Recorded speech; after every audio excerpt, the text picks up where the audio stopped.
All right, good afternoon, everyone. First off, a huge apology to everyone, but this is legislative life. Sometimes, well, not sometimes, almost all the time, our lives are dictated by others and being on the floor. So we're sorry we have held you up here today. The order today is going to be 813, 838, 862, 858, 793, 795, 798, 799, 860, 845, 847, 885, 836, 872, 901, 716, 735, 736, 737, 904, and of course, we have 20 bills. This is the probably the worst day that we could have had that things went over on the floor, but such is life. We're glad that you're all here. We want to hear from you. We care what you have to present to us. I'm going to ask the senators, the presenters, particularly the ones on committee, to be very brief. Just tee it up. And let your witnesses have a chance, or we're going to be here all night. So we have 60 witnesses overall. So again, senators, in your own introductory remarks, be very quick, please, if you can, and so we get a chance to hear from the public. Senator Hester. Thank you very much, Mr. Chair, Vice Chair, members of the committee. For the record, Senator Cade Hester. Thank you for your consideration of Senate Bill 813. As you all know, we still generate waste in the state of Maryland. However, we started to view it for what it is, a resource out of place. Sustainable materials management means using these resources as efficiently as possible throughout their entire life cycle and frequently demonstrate that diverting materials from disposal to reuse, recycling, or composting results in more jobs and economic benefit. Today, we're here to talk about jobs and environmental benefit. Senate Bill 813 will help facilitate this. The upfront cost of developing, scaling, and implementing sustainable materials is sometimes a significant obstacle. And to this end, Senate Bill 813 expands our economic development initiatives in the sustainable materials industry by creating a tax incentive similar to that of opportunity zones. It specifically addresses projects such as facilities for materials recovery or solid waste sorting, equipment and facilities for paper, pulping, or plastic washing, flaking, or pelletizing, construction of anaerobic digestion equipment and facilities that process organic waste, facilities and equipment for recycling textile, electronic waste, batteries, and glass, construction or installation of equipment or facilities that cover feedstock into economically beneficial product. This tax deduction on capital gains income from investments in sustainable materials will simultaneously facilitate the domestic development of innovative products and help us to reach our climate and recycling goals. Today, I've brought with me 3 different business leaders, forward-thinking businesses in the space, to talk to you about how this tax plan would enable them to continue to grow and expand in the state of Maryland. And for these reasons, I respectfully request a favorable report on Senate Bill 813. Thank you, Senator. Bring them on up. Come on down. Aaron Greenfield, Peter. Aaron, why don't you go first? Rick Puller, is it? Good afternoon, Mr. Chairman, members of the committee. Aaron Greenfield here on behalf of Bioenergy DevCo, a leader in the financing, construction, and operation of anaerobic digesters. You have our written testimony, and we are here in support. Bioenergy DevCo is committed to sustainable materials management projects here in Maryland. In fact, we are commissioning an anaerobic digester at the Maryland Food Center Authority in the chairman's strong 13th legislative district. This is a public-private partnership that began with a land lease with the state of Maryland and approved by the Board of Public Works in February of 2018. This project represents a $50 million capital investment in the state's green infrastructure and will create 30 to 50 full-time jobs. Importantly, to the Senator's point, the sponsor's point, this project will address the state's growing solid waste challenges and associated greenhouse gas emissions from landfills and incineration. If enacted, the bill before you would provide additional capital to allow Bioenergy DevCo to expand and maximize environmental benefits. With me and at my request is Peter Ettinger, the Chief Strategy Officer at Bioenergy DevCo, who will also speak briefly to our support of the bill. Thank you. Thank you very much, Mr. Chairman, Mr. Vice Chairman, members of the committee. My name is Peter Ettinger. I'm Chief Strategy Officer for Bioenergy DevCo. As my colleague has said, we're in the anaerobic digestion business. We look not at waste not as a problem, but as an opportunity, as a way to go and recreate renewable natural gas, clean energy, and in fact, high nutrient soil amendments. As Aaron has mentioned, we are building in our final stages of completion of an anaerobic digester in Chesapeake, Maryland, to the tune of about $50 million. Our challenge is to go and take that facility, look at its success, and replicate that success. We have traditional opportunity to go work towards construction financing, but that is oftentimes long, hard, difficult. What we'd like to be able to do is be able to be reinvesting in the state of Maryland through the process through this tax incentive process, being able to take money out and build again, and again. We're big believers in sustainable materials management. We believe in the state of Maryland, bringing our international offices here to the United States, calling Maryland our home. And we believe that this is an opportunity in this facility particularly to take and replicate the opportunity to really manage the over 1 million tons of material that now are going to waste here in the state. So we appreciate the opportunity, and we would hope that you would report favorably on SB 813. Mr. Chair, Vice Chair, members of the committee, thank you for having me here today. I'm Rick Pooler. I'm a principal in Upland Road Advisors. I'm here to speak in support of the bill. The legislature has already started the landfill diversion process by prohibiting the landfill of organics.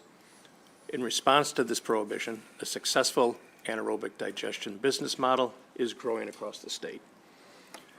However, creating specific legislative directives for each of the remaining components of the solid waste stream on an individual basis will be a difficult and a lengthy process. This bill, SB 813, creates a set of comprehensive incentives to drive business models that address the remaining solid waste stream components, foster statewide solutions, and propel the state to the forefront of sustainable materials management initiatives. My organization, Upland Road Advisors, is a member and participates in SM3, Sustainable Materials Management Maryland, which was created under an executive order from Governor Hogan.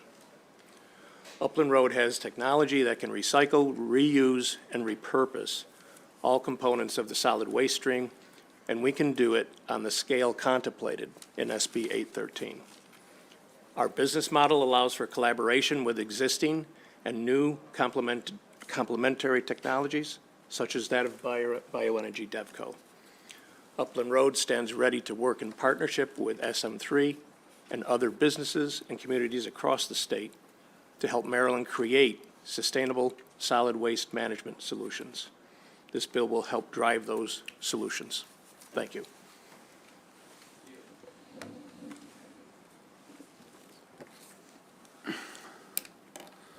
Thank you, Chair, Vice Chair, and members of the Senate Budget and Taxation Committee for considering Senate Bill 813. Miguel Lambert, I'm President of Repurpose Aggregates. During the height of COVID, we began construction of the nation's second ever CDE waste recycling plant. Located in Joppa, Maryland, Repurpose Aggregate is a state-of-the-art facility. We are 1 month away from operation, where it will transform used construction, demolition, and excavation material into reusable aggregates, sand, stones, brick. Initiatives such as ours, dedicated to sustainable material management and reducing natural resource use, needs Maryland's support. Today, I am representing the construction aggregate market, the basic building blocks of the infrastructure development to modernize our society. The key to expediting the success of sustainability projects in Maryland is providing investors with financial incentives, supporting manufacturing products that help reduce environmental degradation and CO2 emission to protect the planet for future generations. Legislative support of this emerging category of environmental impact investing will attract new capital to the state, opening doors for greater expansion, job creation, and avenues to a circular economy. The importance of long-term investment in a sustainable market economy has never been more important than right now. Businesses throughout our state are experiencing significant hardship due to commodity prices. Considering these challenges, now is the perfect time for Maryland to set the standard for sustainable alternative investing. For these reasons, Repurpose Aggregates respectfully request a favorable report on this bill. Thank you for the time. Thank you very much. Senator Elfreth. Thank you, Mr. Chair, and thank you all for being here. Very much appreciate the concept of the bill. Obviously, waste diversion is a policy priority. My question is, are there any other tax structures or anything through Tedco that also supports this burgeoning industry? I would say from the bioenergy DevCo side, from the anaerobic digestion side, really nothing at this point. There are certain federal tax incentives, but it takes a number of years to be able to take advantage of that. Tedco really is relatively too small from an economic development side. These facilities cost in the $45 to $50 million range. We've been very fortunate to have raised $200 million, but if you divide that by 4, that's only 4 plants. That's only 400,000 tons of material that we could handle. We need our partners to be able to do that in an effective and substantive way. Okay. Thank you. Thank you. Thank you, Mr. Chair. Any other questions? Thank you all very much. Thank you. That concludes the hearing on 813. And we'll move on to 838. I'm going to reiterate what I said earlier because I know people have been coming in, members have been coming in. Please, members, we got a lot of witnesses today.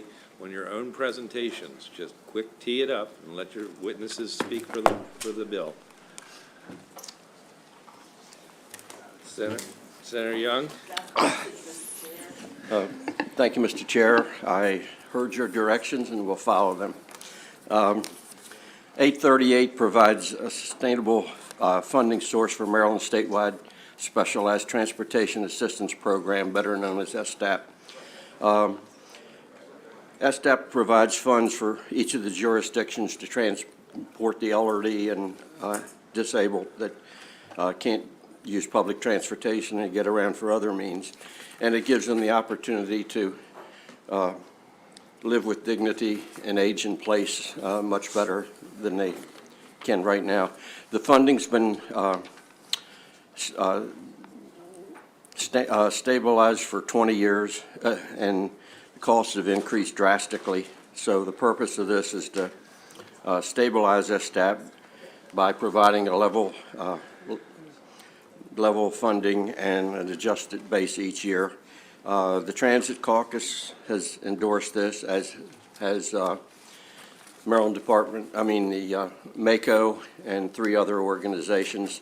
And with that, I'll turn it over to my county exec. Yeah, great to see you, Madam Executive. Thank you, Mr. Chair. Good afternoon. I know you want me to move this along, so I'm going to do that too. Thanks for the opportunity to speak in support of Senate Bill 838. I am grateful for Senator Young for advancing this bill. Frederick County, we're committed to ensuring that elderly and handicapped individuals have access to the services they need through public transportation.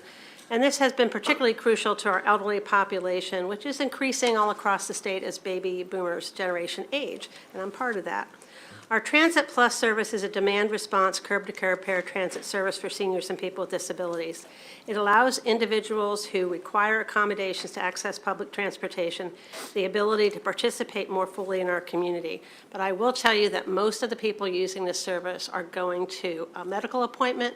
Many of them are going to dialysis, which is very much essential for their health and well-being. Prior to COVID-19, we saw a steady rise each year in the requests for rides. In the year before the pandemic, demand rose 16%. Each year, we have tried to diligently add money, buses, drivers, and sometimes a dispatcher to go well beyond the required state match to the local match to the state funding that's required. In fiscal year 18, 5 years ago, we budgeted $460,000 for these services out of the county budget. In an attempt to keep up with the demand, in the current year, we're at $917,000. The state puts in $159,000. So we're funding way above, multiple times, the required local match. Despite these additional funding efforts, in the year prior to the pandemic, we were unable to fulfill 27% of the single trip requests.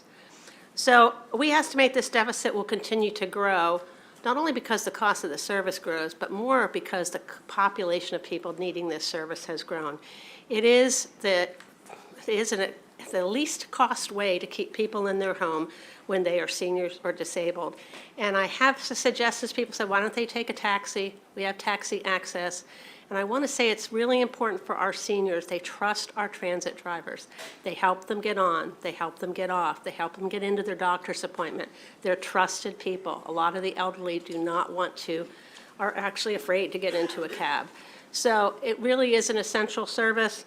A couple months ago, I had someone send me an email who had been sitting outside a doctor's office after they had taken their elderly parent there for a visit. They couldn't go in, and they watched our transit driver help somebody into the building, reassure them. And they said, you know, it's a great service that you are providing to people who don't have an adult child who can take them to a doctor's appointment. So you'll find greater detail of the budget and the ridership demand in my written testimony. Again, thank you, and I urge your support and a favorable report for Senate Bill 838. Thank you very much. Questions for the executive, Senator? Okay, we have a number of people signed up. John Dugleski, Jody Glock, Kevin Canali, Allison Swint, and Rob Hart. All come up to the degree you're fit up there. Nice to see you all. Thank you, Mr. Chair, Vice Chair, and members of the committee. For the record, my name is John Dukluski. I am the Executive Director of the Transportation Association of Maryland. With me are three of our member organization representatives. We are a nonprofit organization. We represent 104 transit agencies, nonprofit organizations, and transit vendors across the state of Maryland. For many years, we have been attempting to address the issue of rising costs, especially with non-emergency medical transportation, as the demand for this service has greatly increased and constrained our ability to provide mobility to our customers. SB 838 is our priority bill. Our member transit agencies know that the funding provided for this service is the most frequently used funding source for non-emergency medical transportation in Maryland. Every county and several cities in Maryland use this funding to provide door-to-door transportation. In FY20, state and local funding through STAP provided 315,000 passenger trips covering nearly 2.3 million service miles despite the onset of COVID-19. This service is especially critical in rural areas of the state. I had the privilege recently of riding along one of our members' buses in Harford County, funded through STAP. A young woman sat across from me, socially distanced, and told me how happy she was to be getting back to work after a vacation at the local Wegmans. She had a physical handicap that made it impossible for her to operate a motor vehicle herself, but the transportation she received allowed her to hold down a full-time job with benefits. The cost for the trip she was on was mostly paid for by Harford County taxpayers, borrowing this from another witness, with a small percentage covered by state STAP funds. To provide that trip, an investment had to be made. Buses, dispatchers, mechanics, fuel. wheelchair-capable vehicles. But the alternative to this transportation is even more expensive. It means that the person often becomes a total ward of the state, or enters a nursing home, or finally does manage to get that doctor's trip, but in an ambulance and not in one of our buses. We feel that if our state is serious about climate goals, if we're serious about allowing disabled persons to participate in the life of their community, if we're serious about aging in place, it's time to provide a start on the pathway to sustainable funding for this program. For these reasons, we respectfully request a favorable report on SB 838. Thank you. Thank you, Mr. Chair, Vice Chair, and members of the committee. My name is Jody Glock, and I'm the Administrative Supervisor at Hartford Transit Link. Hartford Transit Link serves a community of more than 260,000 people across 527 square miles. As the 8th largest county in Maryland, we have 39 buses that provide 1.3 million miles worth of fixed route and paratransit service annually. In 2002, we received $160,105 in STAP, and we matched that with approximately $101,000 worth of county local funds. We were able to provide 18,000 trips that year. 18 years later, in 2020, we received $170,371 in STAP funding, and we matched that with $581,000 in local county funds. That year, we were able to provide more than 35,000 paratransit trips. Now, 20 years later, we are continuing to receive the same $170,371 of state funding, and our annual budget for STAP is $1.3 million. While the state funding continues to remain flat year over year, the demand and the cost of providing these trips continues to grow. In our county, the cost to provide an STAP trip in 2002 was approximately $16. It is now almost $66. Since 2004, we have continued to make requests through our annual transportation plan and for this to demonstrate the growing need of this service, and we have received no additional funding. The demand for this program is predominantly increasing due to the emphasis on aging in place, the recent impact of long-term COVID patients, and other human service initiatives. As good stewards of our funding, we have implemented routing technology and ordered buses that have 4 wheelchair locations just to be able to serve more people more efficiently, and yet it is still not enough. This funding is used to transport patients living with lung disease, renal failure, cancer, and other chronic and acute illnesses. It enables our seniors to access senior centers for meals and socialization, which has been essential tools to restoring their health, their mental health, and their emotional health. Our passengers rely on us to transport them 3 days a week, every week, to life-sustaining treatments for dialysis. We ask for your support of this bill to reinforce your commitment to our Marylanders and our riders in Hartford County, whom we know by name, and we see them every day when we greet them at their homes. For this reason, we respectfully request your favorable report for SB 838.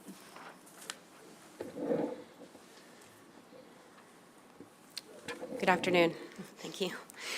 My name is Allison Swint, and I'm the Deputy Director of Transportation for St. Mary's County Government and the St. Mary's Transit System, STS. Over the last 2 decades, the STAP funding for St. Mary's Transit System has remained stagnant, although the members of the community continue to age and the STAP applicants continue to grow. Prior to COVID, STAP transported 2,450 clients over 4,288 trips annually. These trips included medical appointments, nutrition adult care, grocery and pharmacy trips, as well as trips to theaters or salons. For some, STAP offers critical assistance if they no longer have family or neighbors that can assist them. In these cases, STAP is vital to their existence. They utilize STAP to take them to medical appointments and grocery stores.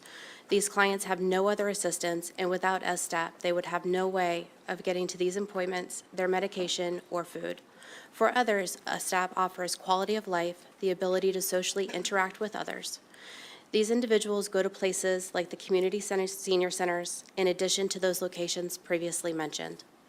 Over the years, the price per trip continues to increase, much in the way inflation increases. In 2012, the cost per STAP trip was $23.91. Today, the cost per trip is $42.31, nearly double what it was 10 years ago, making this bill so important to so many who use our STAP services. Now that the CDC has released new mask guidance, many more seniors are starting to utilize the bus service more, and SDS continues to see more applications for SDAP service. In February, last month, we received 14 applications for SDAP service, and in only the first week of March, we have received 5 applications. The need is present. The demand for these services continue to rise as the county's population continues to age. It is vital STS continue to provide SDAP transportation to our elderly population, as well as our disabled population, who rely on us for a sense of independence. Thank you for your consideration. Good afternoon, Mr. Chairman, members of the committee. Kevin Canali here on behalf of the Maryland Association of Counties in strong support of Senate Bill 838. You have my written testimony. You've heard about the bill from the good senator, from County Executive Gardner, and from the experts that do this every day. I'll just say that, you heard the individual stories. Costs are up, demand is up, and this bill would provide a lot of stability for one of our most vulnerable constituencies, and we'd ask for a favorable report.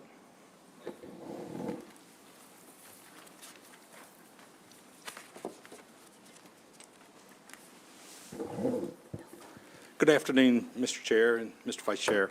My name is Rob Hart, and I'm in the support of 838. I'm from the Worcester County Development, or Worcester County Commission on Aging, and I have been working with this funding source for 20 years. You've heard all the numbers. I don't have to repeat the numbers in Worcester County. But I also, for the last 16 years, worked for the County Commission on Aging with aging programs. And our main goal is to keep people in their homes. We cannot keep them in their homes without transportation. It's their number one need. And I'm asking you respectfully to support this and have a favorable report. Thank you. Any questions for this panel? Thank you all very much. Is there anyone else to testify on this? Okay, that concludes the hearing on 838. We'll move on to 862.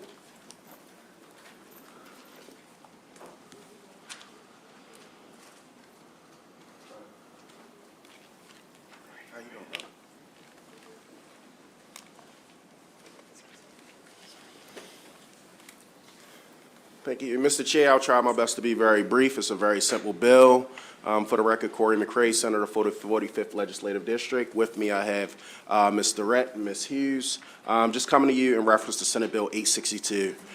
We already offer out incentives for our young folks to be able to catch the bus from our school system with the MTA. We just want to make sure that we extend that because it's sunsetted, so we're trying to extend it from 2022, July 1 to 2027. Mr. Chair, you'll also see an amendment that goes from, instead of smart card, it will be called transit pass, which that way it's generic. That way, if anything ever changes, from that standpoint, we're covered. And then we also will have on that amendment in reference to youth workers. We have a youth works program for 6 weeks, just making sure that they're covered. That is the bill, Senate Bill 862. Thank you, Senator. Thank you, Mr. Chair and members of the Budget and Taxation Committee. I'm Delana Meritz Durrett, the Director of Legislative and Government Affairs for the Baltimore City Board of School Commissioners. And with me is Jacinta Hughes, the Director of Pupil Transportation. I won't repeat what Senator McCray stated, but I only want to emphasize that this bill will allow approximately 22,000 students to go back and forth to attend school and to participate in extracurricular activities. Baltimore City, one of the less wealthy school districts in the state, with the highest concentration of poverty, like other urban school districts across the country, relies on mass transit to transport its students to and from school.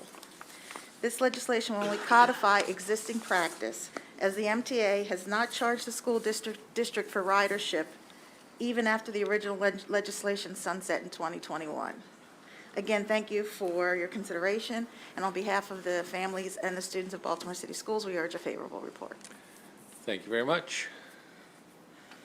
She was here for, Ms. Hughes is here for questions. Just for questions, okay. Any questions on the committee? Thank you very much. Thank you. Awesome, okay, now it's my turn to model the behavior I'm looking for. Okay. 858, if the panel wants to come on up. Okay, so this bill comes to us because, as you recall, last year during the sports wagering discussion, we permitted some bingo operations to participate in the, like, first rounds, if you will, of sports betting. There was a negotiation that went on in that. The reality was that I was hoping that all of these operations would be granted that, but they weren't. They reached, some of the folks that did not get it reached out to me and said, well, you know, there's another issue that we have about the number of machines that we can have and the inequity of that. And so that's what this bill is about. Okay, thank you, Mr. Chairman. Erin Appel here for the record on behalf of Delta Bingo and Delta Wasons Bingo. Here to talk to you 2 days in a row about bingo, so thanks for having me. Essentially, this dates back to a 2008 bill that was intended to crack down on the proliferation of machines throughout regions in the state. There were a lot of slot-like machines that were operating unlicensed and unregulated. And so this 2008 bill intended to crack down on those. And what it did was it defined electronic instant bingo machines as slot machines and then grandfathered in a certain number of operators that were regulated and licensed by their respective counties. And so the universe of commercial bingo operators in the state, those that were grandfathered, is extremely small. It's Anne Arundel and Calvert counties only. There's 3 commercial operators in each state. And again, they are currently regulated, or they are now regulated, not only by their respective counties, but also now by the lottery, the State Lottery Commission. The grandfathering language includes several different dates, ranging from 2007 to 2008. And one such date, February 28th, 2008, was the date selected to cap the number of machines that a grandfathered operator could continue to operate. It was an arbitrarily selected date, and it doesn't represent anything specific as far as dating back to any specific event or anniversary. And when you passed the sports wagering bill last year on the final weekend of the legislative session, as the chairman just referenced, you added a provision to the bill to automatically grant a Class B sports wagering license to a commercial bingo operator with 200 or more machines. Of the 6 licensed halls, 2 of them met that threshold, 4 did not. This was the only industry that was bifurcated in this manner, and it served to greatly upset the competitive balance within the industry. To be clear, we're not seeking a sports wagering license. We're simply asking that some amount of equity be restored within the industry by allowing existing licensed operators with less than 200 machines to operate up to 199. And that's what this bill would do. Thank you. Hello, good afternoon. My name is John Cameron. Thank you, Mr. Chair and members. We currently have 2 locations, one in Laurel and one in Wasons Corners. We have 120 employees, and we have been in operation since 2001, and we operate instant bingo machines, and of course, we play bingo. These locations have been in business for 60 years. I believe our facilities cater to a different market than the big gaming establishments. We're more of a social entertainment choice. We are licensed in a highly regulated industry. We are regulated by the Maryland State Lottery and by Anne Arundel County. On February 28th, 2008, we were limited to the number of machines we had on that date. Well before this, we had applied for more machines, but we were stalled off and told to wait and see what happens, and of course, we were limited out on that date. There are 6 commercial bingo gaming locations in Maryland that were grandfathered in that day. 4 of these locations have 100 machines, one of these locations has 200 machines, and one has over 300 machines. As for the 2 casinos that are closest to our locations, MGM and Live, they have 6,000 machines. Again, we have 200 machines. With your consideration in Bill SB 858, it would allow these smaller locations to be on a more level playing field. Thank you for your time. Good afternoon, Mr. Chairman, members of the committee. My name is Sushan Sid here on behalf of Delta Bingo. I just want to provide a couple of comments. Electronic instant bingo machines are nothing more than machines that emit a ticket or essentially a scratch-off with a few bells and whistles. They are not slot machines. I think we went over that yesterday. Bingo halls in Maryland have been in existence. I think you've been in existence for almost 60 years, one of your halls. They've been operating these machines since the year 2000. So, I mean, they predated the casino industry in the state of Maryland, as do the machines they operate. They were actually here first. This bill does not in any way constitute an expansion of gaming. The halls, again, already operate the machines. We're not offering more machines at different locations. We're just offering more machines at the same location. Effectively, what this would be like a casino asking for more machines to operate on their existing gaming floors. Nothing more, nothing less. They're already licensed and regulated by the lottery. So again, this bill does not pose, I don't believe it poses any competition to any industry. Again, these are all existing licensed facilities, just adding a couple more games, and as a percentage of total machines, it's very relatively little. That will take any questions. Senator Zucker? Thank you. Good to see everybody. So are we just talking about, I think I heard 4 locations, is that right? The 4 locations would have the opportunity to add machines. Thank you. That's correct. Thank you. Appreciate it. Thank you, Mr. Chair. Thank you all very much. Thank you. Nick Clemens, Maddie Clemens.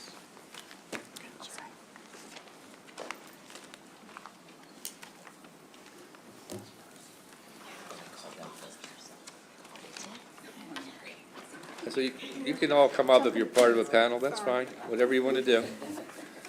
It's all good.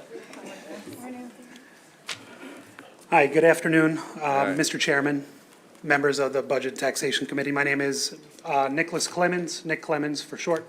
A lot of you are probably familiar with my father, Randy Clemens. He started at Bingo World the very first day they opened in May of 1987, and now he has worked his way up to partial owner of the business. Started as an entry-level employee as a floor clerk, and I did the same. Actually, to be honest with you, most people started to learn how to count on Sesame Street. I started at Bingo World. I would come up after AM kindergarten, and I would help bundle the tickets for the nighttime session, and that was my introduction to the business at the age of 5 years old. So, being born and raised into the business, I feel as if with State Bill 858 coming into play, with our competitors being able to expand their business, I feel as if all of us should be able to expand our business as well. Not just limited for some, but for all.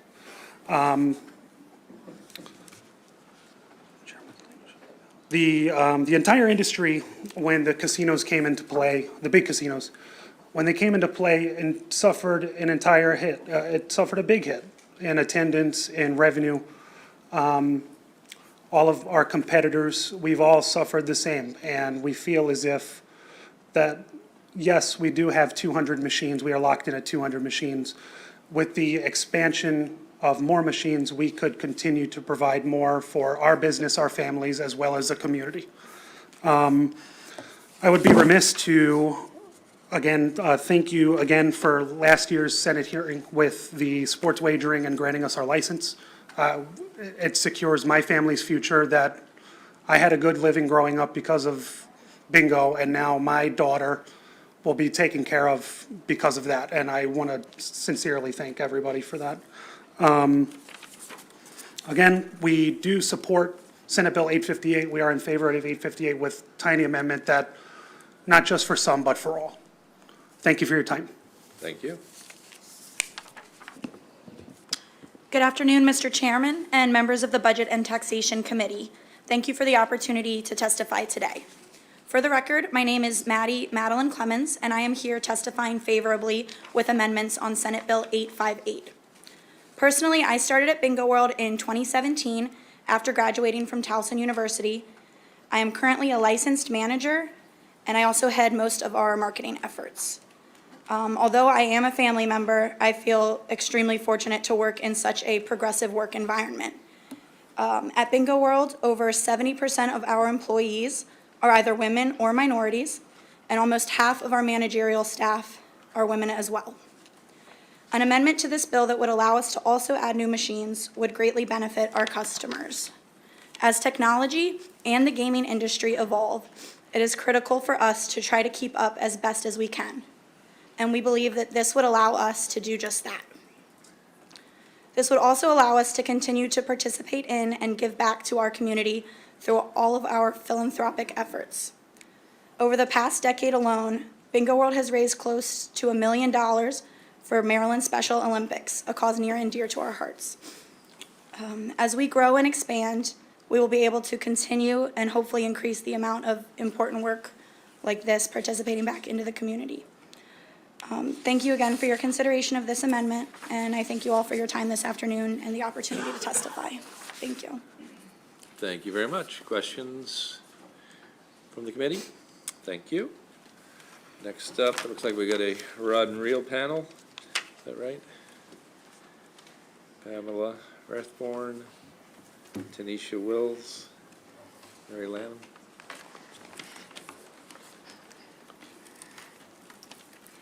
Good afternoon, Chairman Gazzoni and members of the committee. My name is Mary Lanham, and I'm an owner and president of Chesapeake Amusements at the Rod and Reel Resort in Chesapeake Beach, Maryland.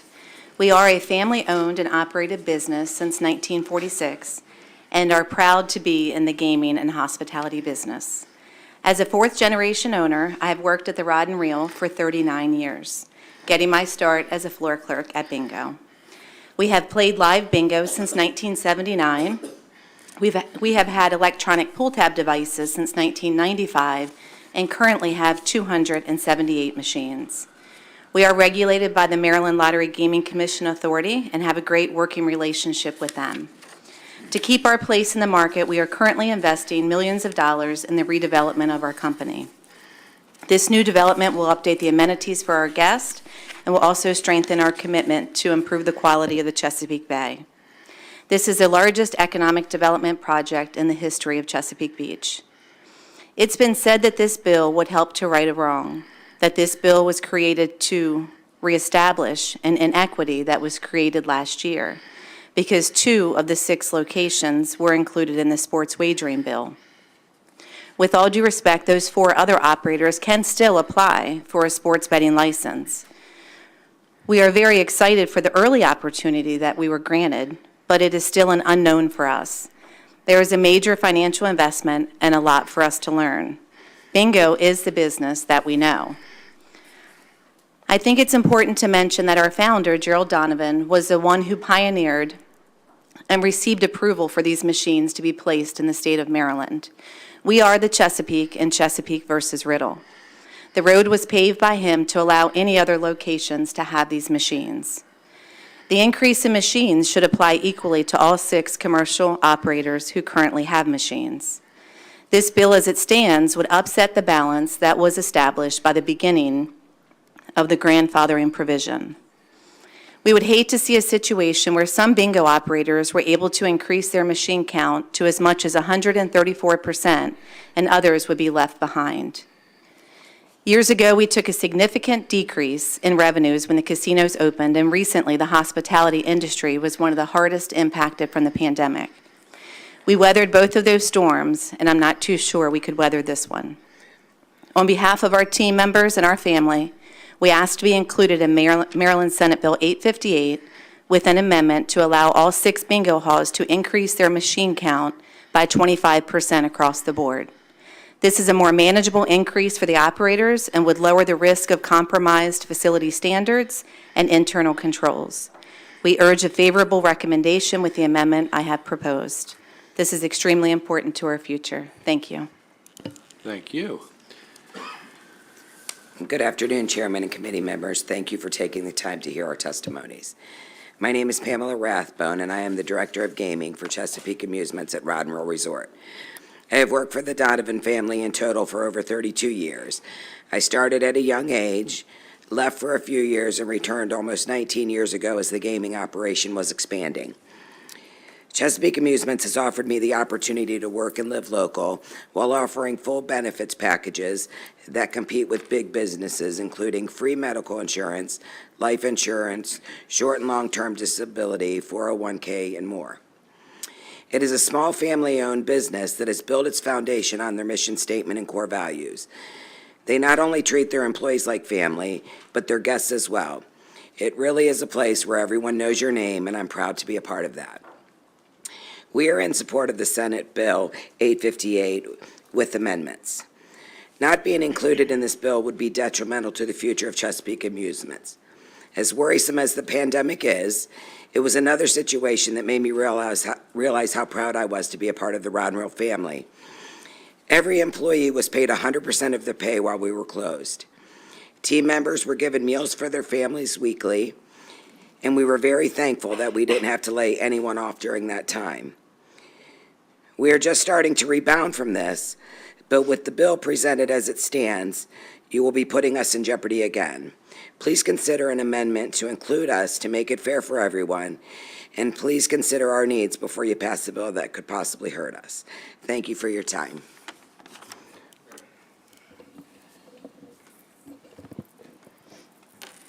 Good afternoon, Chairman and Committee. I would like to first thank you all for your time today. My name is Tanisha Wills. I am the Director of Gaming Operations at the Roddenreal Resort. I have worked for this company for almost 13 years. I currently manage the front of the house team members. The Roddenreal is a wonderful place to come to for hospitality, relaxation, and fun. We are a friendly group of people that love to welcome and treat every guest like family. I've loved working here because of the benefits. It is small and family-friendly, and we are committed to the core values. I started working there as a floor clerk and have worked my way up to my current position as director. I'm here today asking for a favorable vote with amendments to the Senate Bill 858. Being left out of this bill will be problematic. We took a hard hit when the casinos opened. We worked hard and were able to build our business back up slowly to find our new place in the changing market. If the surrounding bingo operations are allowed to drastically increase their machines, and we are not, we will be in the same situation again. After COVID, we cannot afford to take another hit. I have had the ability to grow with Roddenreal, and without being included in this bill, I'm afraid that others will not have the same opportunity I was presented with. Thank you again for your time, Chairman and Committee. Thank you very much. Any questions for this panel? Thank you all very much. Thank you. Michael Arrington?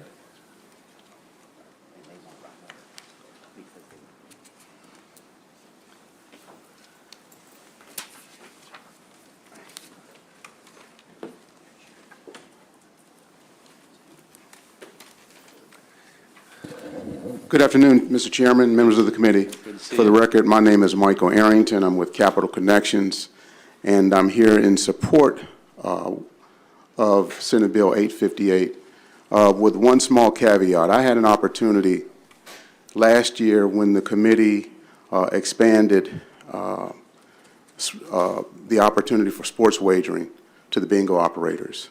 As a result of that expansion, I was able to negotiate a substantial ownership opportunity with Bingo World. And while I think the opportunity to come in and do business and ask for additional expansions is every business's right, I think the responsible thing to happen in that instance is for the committee to do what it did last year, and that is to emphasize and encourage those businesses to make sure that they have some minority participation. Again, everybody can wake up in the morning and start a business, but I think when you come before a legislative body such as this, the responsibility is there to make sure that everyone can benefit. I heard people talk today about inequities and balance. When you look at some of the imbalances and inequities as it relates to the wealth gap, in the state, one of the ways we can bridge that gap is by making sure that when we legislate additional business opportunities for people, their participation, there's an opportunity for participation, particularly with minority people.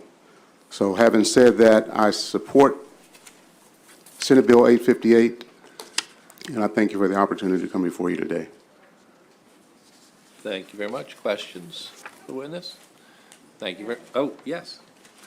Yeah, not a question. I just wanted to acknowledge my constituent and to just say to you, it's good to see you, and certainly thank you and your father, Mr. Chairman. His father was a tremendous leader in Prince George's County who really gave his life to serve the county, and so just want to thank you and say that it's good to see you here. Good seeing you, Senator Griffith. Thank you. Very good. Thank you, sir.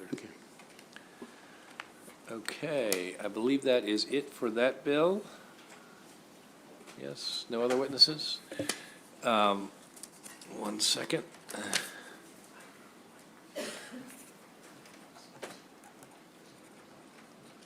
Okay, next up is 793. They want to come up? The panel wants to come up. Okay, this is about tax rates and alcohol, which of course we've dealt with many times. Just remind everyone, and this really centers on the fact that outside of the 9% tax rate that we have as a sales tax, we have additional tax on the gallon of $1.50 for distilled spirits, 40 cents per gallon on wine, and 9 cents per gallon on beer. And this bill was brought to me with the concept that which has become, I guess, more and more prevalent, these ready to drink alcoholic beverages that are spirits-based. They are a lower alcohol content, but they are paying still at the $1.50 rate. And so that's why this bill is here. They're looking for some relief from that and being more in line, I think, with the alcohol content that's actually in the product. You go first? You guys go first. Okay. Good afternoon, everyone. My name is Monica Pierce. I'm the founder and owner of 10th Ward Distilling Company based out of Frederick, Maryland. I also represent the Maryland Distillers Guild and sit as the vice president on the board. Both of those entities are in support of this bill today. 10th Ward produces or distills spirits and produces RTDs, ready-to-drink canned cocktails. We are wholesaling in over 300 accounts throughout the state of Maryland, and we produce an 8-ounce canned cocktail in about a 4-pack that we sell somewhere between 5 to 7.5% ABV per can. When you see a craft beer on the shelf, that's going to be in a larger can and sometimes at a much higher ABV level. We also tend to see a little bit of unfairness right now in the state in regards to how our industry is treated, this excise tax being one when you compare us to breweries and wineries. Additionally, our annual license fees are over $2,000 a year, where breweries only pay $200, and there are still a number of discrepancies just in the way that we have to report on our excise tax that usually affects our bottom line negatively.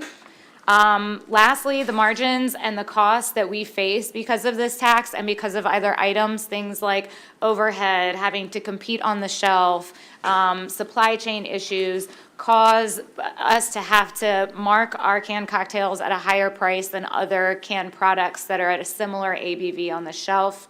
There are times where I've even lost money on canned products because of these costs, so I barely make a profit on it at the moment. So changing the RTD tax would alleviate some of these financial challenges for us. They would allow us to become more competitive in the market and bring our price down. It would increase our sales and profits, ultimately more taxes to the state. But just to follow up, there might be some opposition on this bill. We're the local constituent here. My business has created jobs. It supports local tourism, the economy, local agriculture, and we are being financially impacted by an unfair tax at the moment. So because of that, I ask you to hear my voice, and I ask you to consider voting in support of this bill. Thank you. Thank you. Good afternoon, members of the committee. My name is Rachel Fontana. I'm the Director of Strategic Communications at Sagamore Spirit. We are a waterfront whiskey distillery in downtown Baltimore. I support this bill along with the other members of the panel. This reduction in the excise tax will not only put us in closer parity across the alcoholic beverage tax structure, but it will also allow us to create full-time manufacturing jobs in Baltimore City. These jobs are fully salaried and also come with full-time benefits. Right now, our costs are heavily pressed by inflation as well as rising input costs. A reason for this is because we use very high-quality and organic ingredients. We use no artificial flavoring, and we also use a 4-year-old straight rye whiskey. This reduction in tax will also allow us to continue working with our mixology partners, Cane Collective, which is a minority business outside of Baltimore. Thank you very much. Thank you, Mr. Chairman. My name is Dwayne Pratt. I'm with Diageo. I have to tell you, this is the first time I've had a chance to do in-person testimony in 2 years, so it's great to see you all. It's also an excuse for me to put a suit on, so thank you very much. I'm sure you've probably heard those kind of comments before.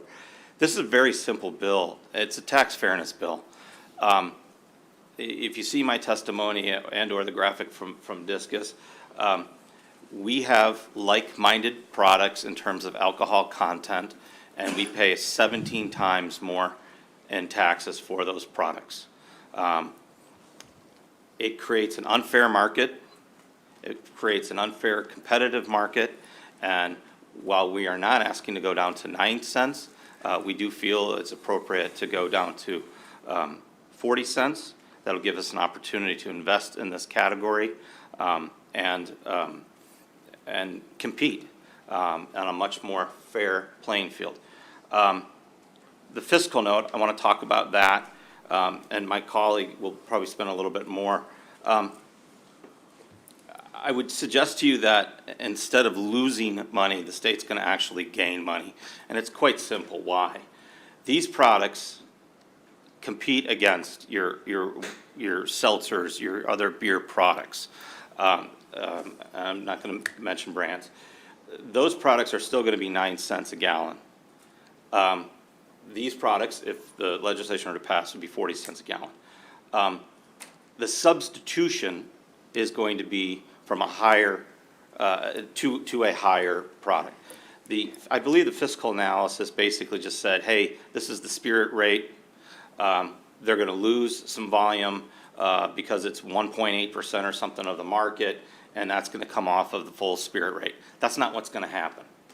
Full strength spirits, your 80 proof, your 40% ABV are not going to be negatively impacted by that.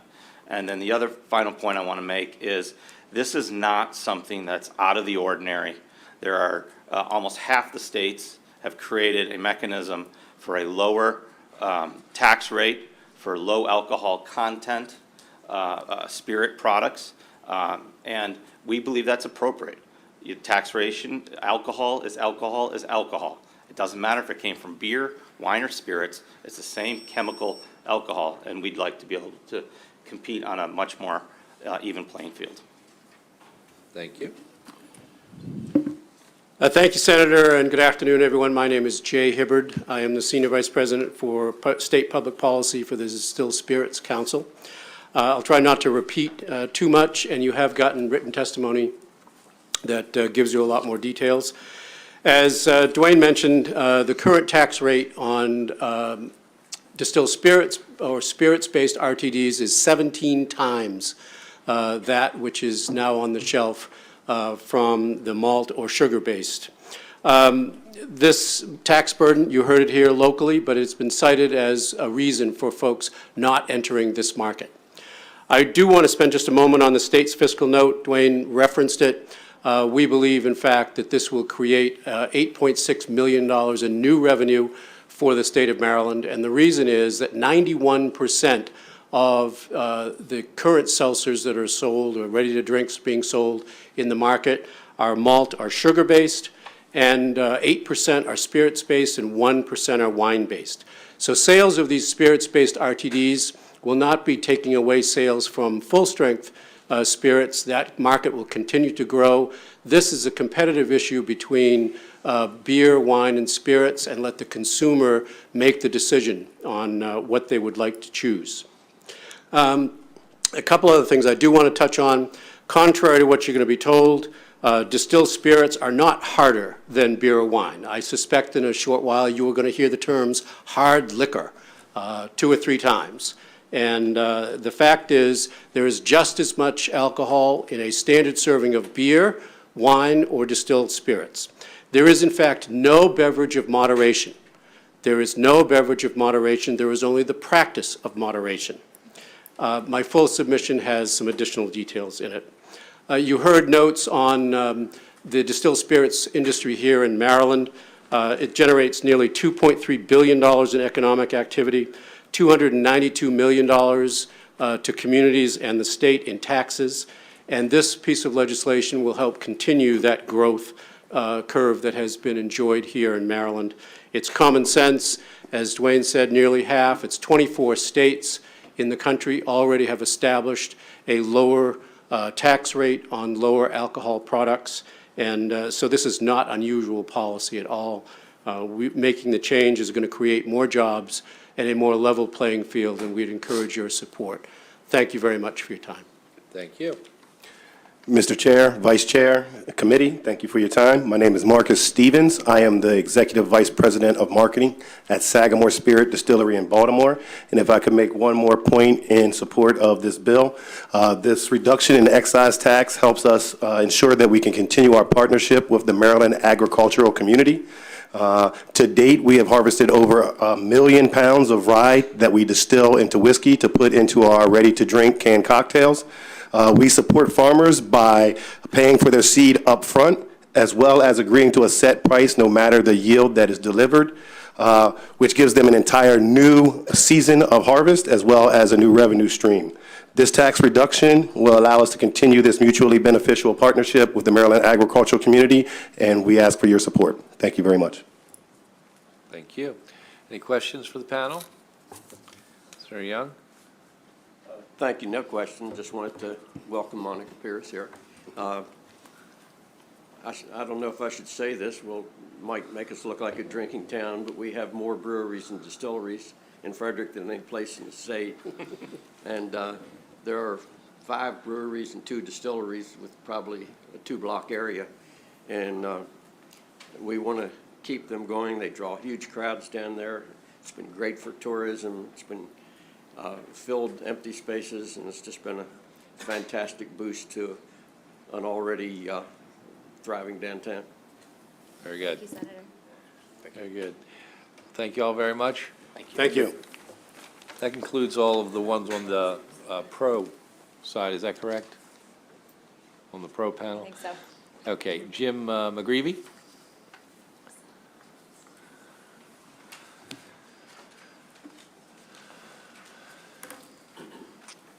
Good afternoon, Chair, Vice Chair, members of the committee. Thank you for the opportunity to testify today. My name is, my name is Jim McGreevy, and I'm the President and CEO of the Beer Institute, a national trade association representing beer brewers, beer importers, and suppliers to the industry. I testify today in opposition to Senate Bill 793. This legislation gives a tax break to liquor companies at the expense of Maryland taxpayers. Maryland residents and businesses are still recovering from the pandemic and face massive cost of living increases due to inflation. It is unclear why liquor companies should receive a tax break at this time when the money could be better spent on critical government services and economic recovery efforts. As the Senate considers this legislation, I encourage asking the companies who were just before you how the tax breaks will be used. Will the companies lower their prices to consumers, as they have stated in other hearings? Will the tax cut get passed on to the hospitality industry that so desperately needs rebuilding? The industry recorded a massive $3.8 billion in revenue last year. The CEO of Beam Suntory, the maker of Jim Beam and other spirits, said that, quote, ready-to-drink canned cocktails generate cash, end quote. Meanwhile, the beer industry lost nearly 600,000 jobs due to the pandemic. The hospitality industry lost millions of jobs. This tax break to big liquor will blow a hole in the state's budget of, we think at a conservative amount, according to the fiscal note, $15.4 million over 5 years. We think that's conservative. Now seems like the wrong time to give liquor companies, most of them multinational corporations, a tax break. Finally, I'll just add that the liquor industry says that they're for responsible drinking, but they've been proposing bills like this for the past 40 years to put beer and liquor on the same level. And we suggest tax breaks for high ABV products is not responsible. Consumers know a vodka martini is different than a beer. The average ABV of a beer is just shy of 5%. The average ABV of a hard liquor drink, and I will use the word hard liquor drink, is more than 36%. Liquor companies are using these canned cocktails to push for a tax rate that significantly downplays the difference between beer and liquor. This directly undermines the responsible drinking campaigns that the industry claims to support. On behalf of the Beer Institute and our members, including 121 craft brewers in this state, I urge you to vote no on Senate Bill 793. Thanks again for the opportunity to testify, and happy to stand for questions. Thank you very much. Questions? Senator Young? Yeah. I'm really surprised to see two groups that we've really tried to promote in the state now think they have to attack each other or one attack the other. You're talking about a tax break. If they got what they're asking, would they be paying less than what beer's paying? They would not be, no. So then you're interested in taxes, not distillery. I mean, why, if they're still paying more than you, what's the problem? I think we're interested in both the policy implications of this bill and the fiscal implications of this bill. As I said, the fiscal note indicates that the loss of the revenue to the state would be $15.4 million. Our estimates think it's more around $22 million. You've certainly heard from the liquor industry saying that this bill will make more tax revenue. They've said that in the other states where this proposal has been proposed, and we see no evidence that that's the case. And then from a policy perspective, the long-time equation for the proper excise tax rate for alcohol is beverage type plus ABV. Here the liquor industry would like to just focus on the ABV, but we submit there's a big difference between malt-based beverages and spirits-based beverages. Well, if you're really interested in the fiscal possibilities, why not raise beer to what theirs is? Then we'd have more money. Well, we're just taking the proposal as it's on its face, and we think the proper policy and the proper fiscal view of this would be to leave the tax where it is. And explain why it's the proper policy. As I said, for decades now, the proper excise tax for alcohol has been based on an equation of beverage type, malt beverages versus spirits beverages versus wine beverages, and ABV. I understand that, but explain what about the policy is different. That's not policy, they've had a higher rate and you're saying they should stay there. Yes, because they're a different product. They're Yeah. higher ABV. In most cases, they're higher ABV. They're also different in terms of the beverage type, which we think is very important. Okay. Well, we haven't had any more trouble from one than the other in their location, so it isn't a matter of you're going there and getting drunker than here if they're getting drunk at all. Actually, I don't think we've had a real problem with drunkenness from any of these facilities. But okay. I'm just trying to understand, other than you want to keep the advantage, what the problem is. Okay, thank you. That's great. Any other questions? Thank you. Appreciate you coming down. Thank you. Okay, that concludes the hearing on that bill. We're going to move on to 795. Zellinger and Cade. This increases the formulas. That's all it does. How was that for a quick intro?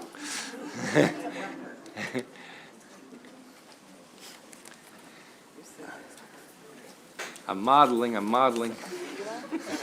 I'll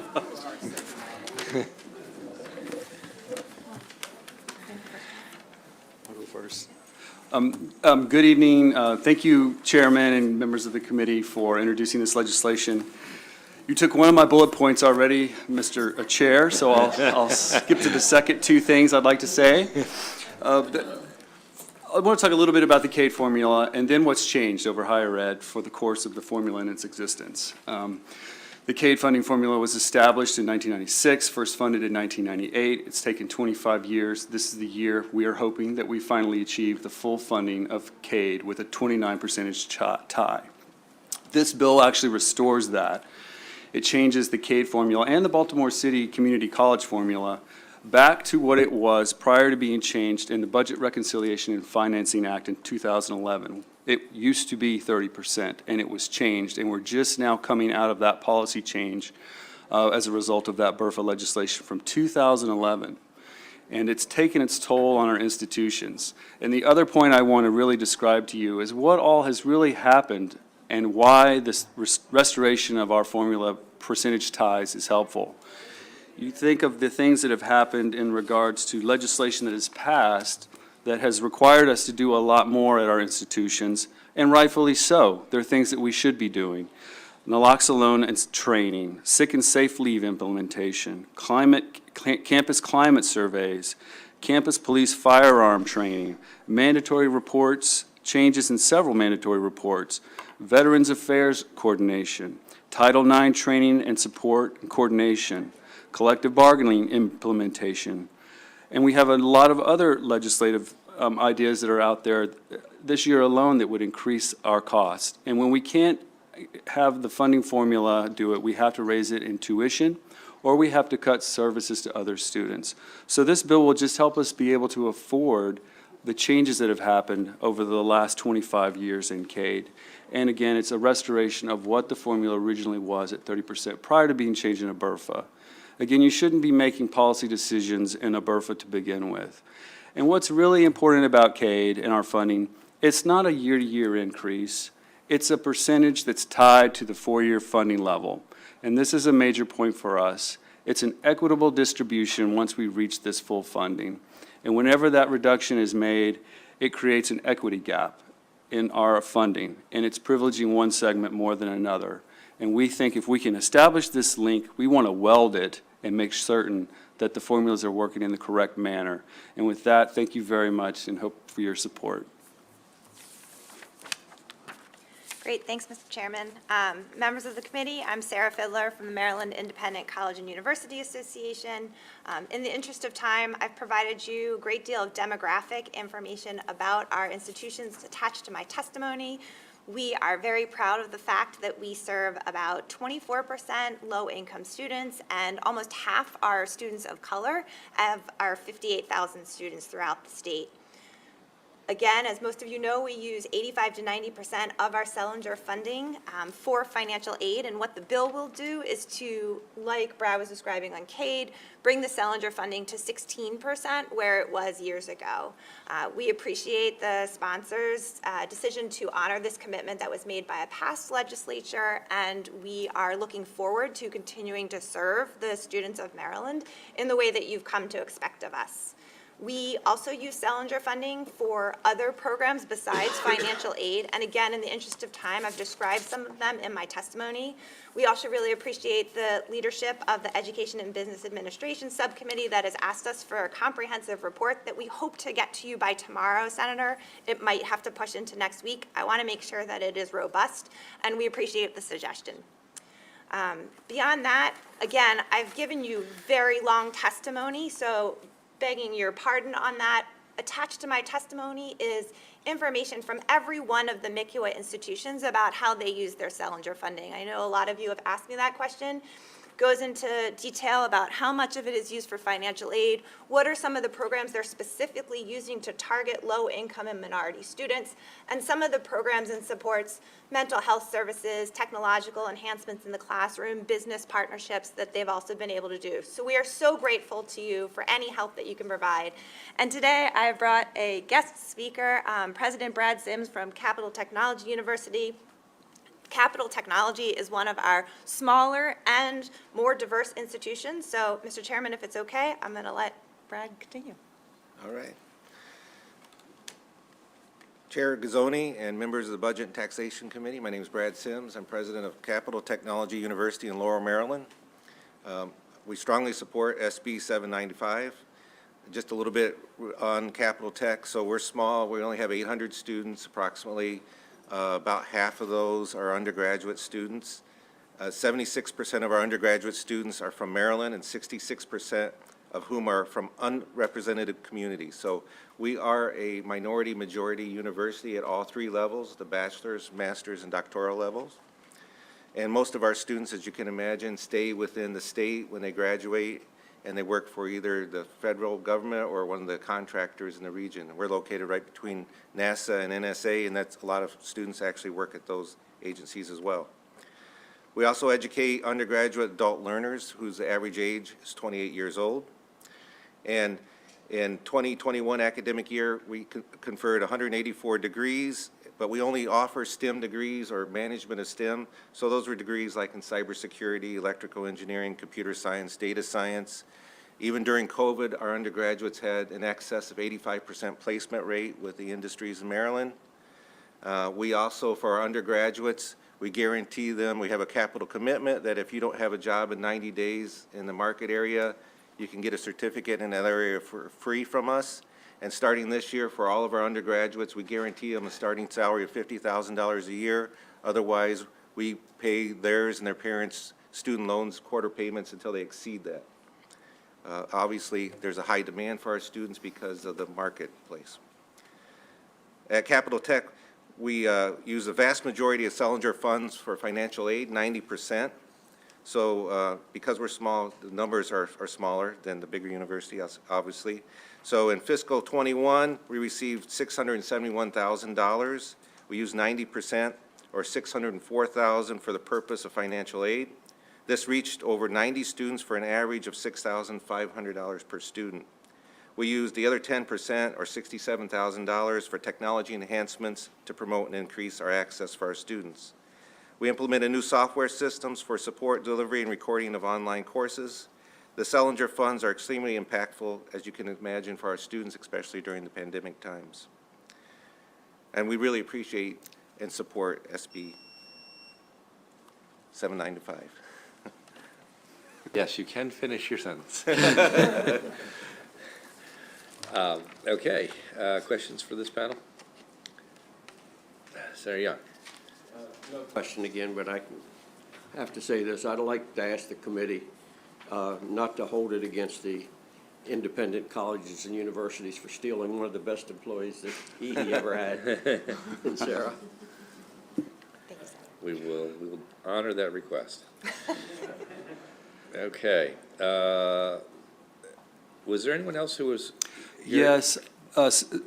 Mr. Chairman, I'm remiss to say that Maureen Murphy, the president of College of Southern Maryland, was here and tried to wait, and she's apologetic that she couldn't make it because she had a foundation board meeting. Understood. I think all I have left then is Kevin Canale. Thank you, Mr. Chairman. Thank you, Mr. Chairman and members of the committee. Kevin Canale here on behalf of the Maryland Association of Counties in support of Senate Bill 795. I'll be short. You have our written testimony, but Maryland's community colleges are one of the best kept secrets in our state. And coming out of the pandemic, as we begin to recover, it's more important than ever to make sure that we are providing them with robust funding, both at the state and local level. Counties support their efforts. We want to make sure they have the resources they need, and we'd ask for a favorable report on Senate Bill 795. Thank you very much. Questions? Okay. I think that concludes the hearing on that. We're actually going to skip one and go to 799.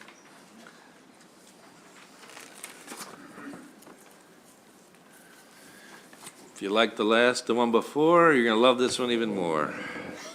So, at our community colleges, over the years, we have required tuition waivers. We've created mandates for the community colleges, unfunded mandates, for lots of good reasons, to give tuition waivers for foster care recipients, unaccompanied homeless youth, individuals with disabilities, and a whole host of others. And they've been providing these services and at their own cost. And all this bill does is provide a $10 million annual appropriation to help them cover those costs.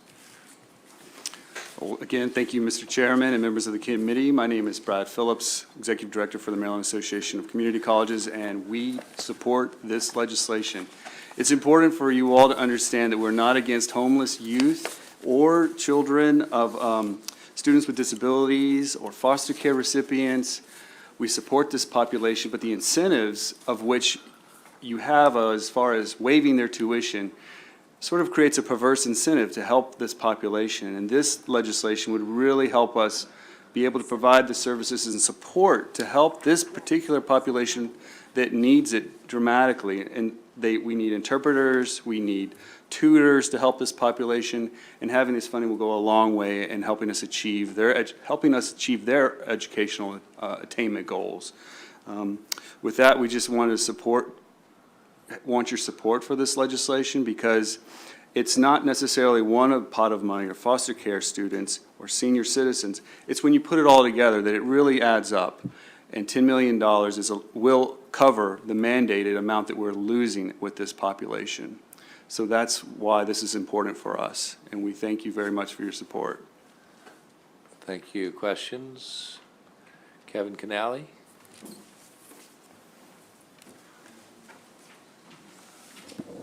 Good afternoon, Mr. Chairman, members of the committee. Kevin Canale here in support of Senate Bill 799. You've heard from Brad. I think he did a great job explaining why this is such a great bill.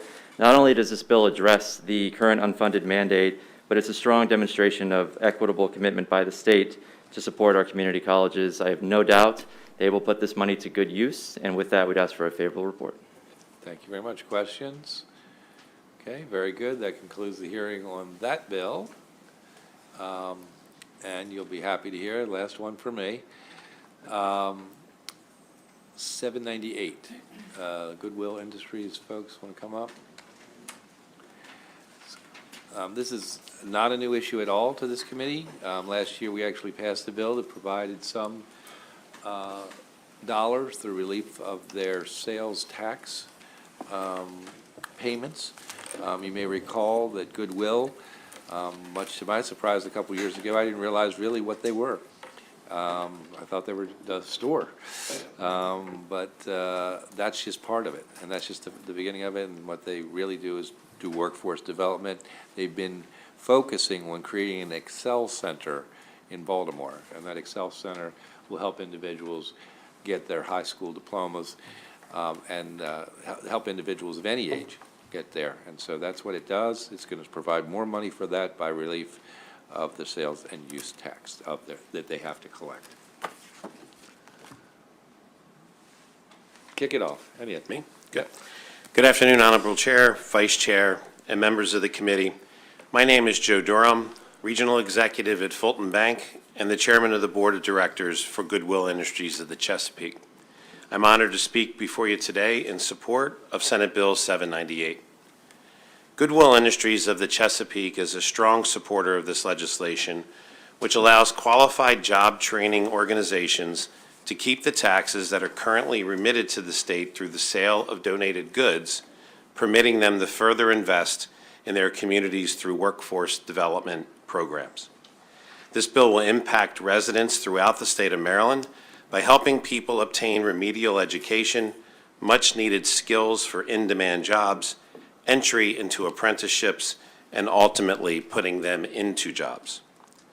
Goodwill is a nonprofit organization that operates 31 retail stores and 5 career centers in Central Maryland and the Eastern Shore.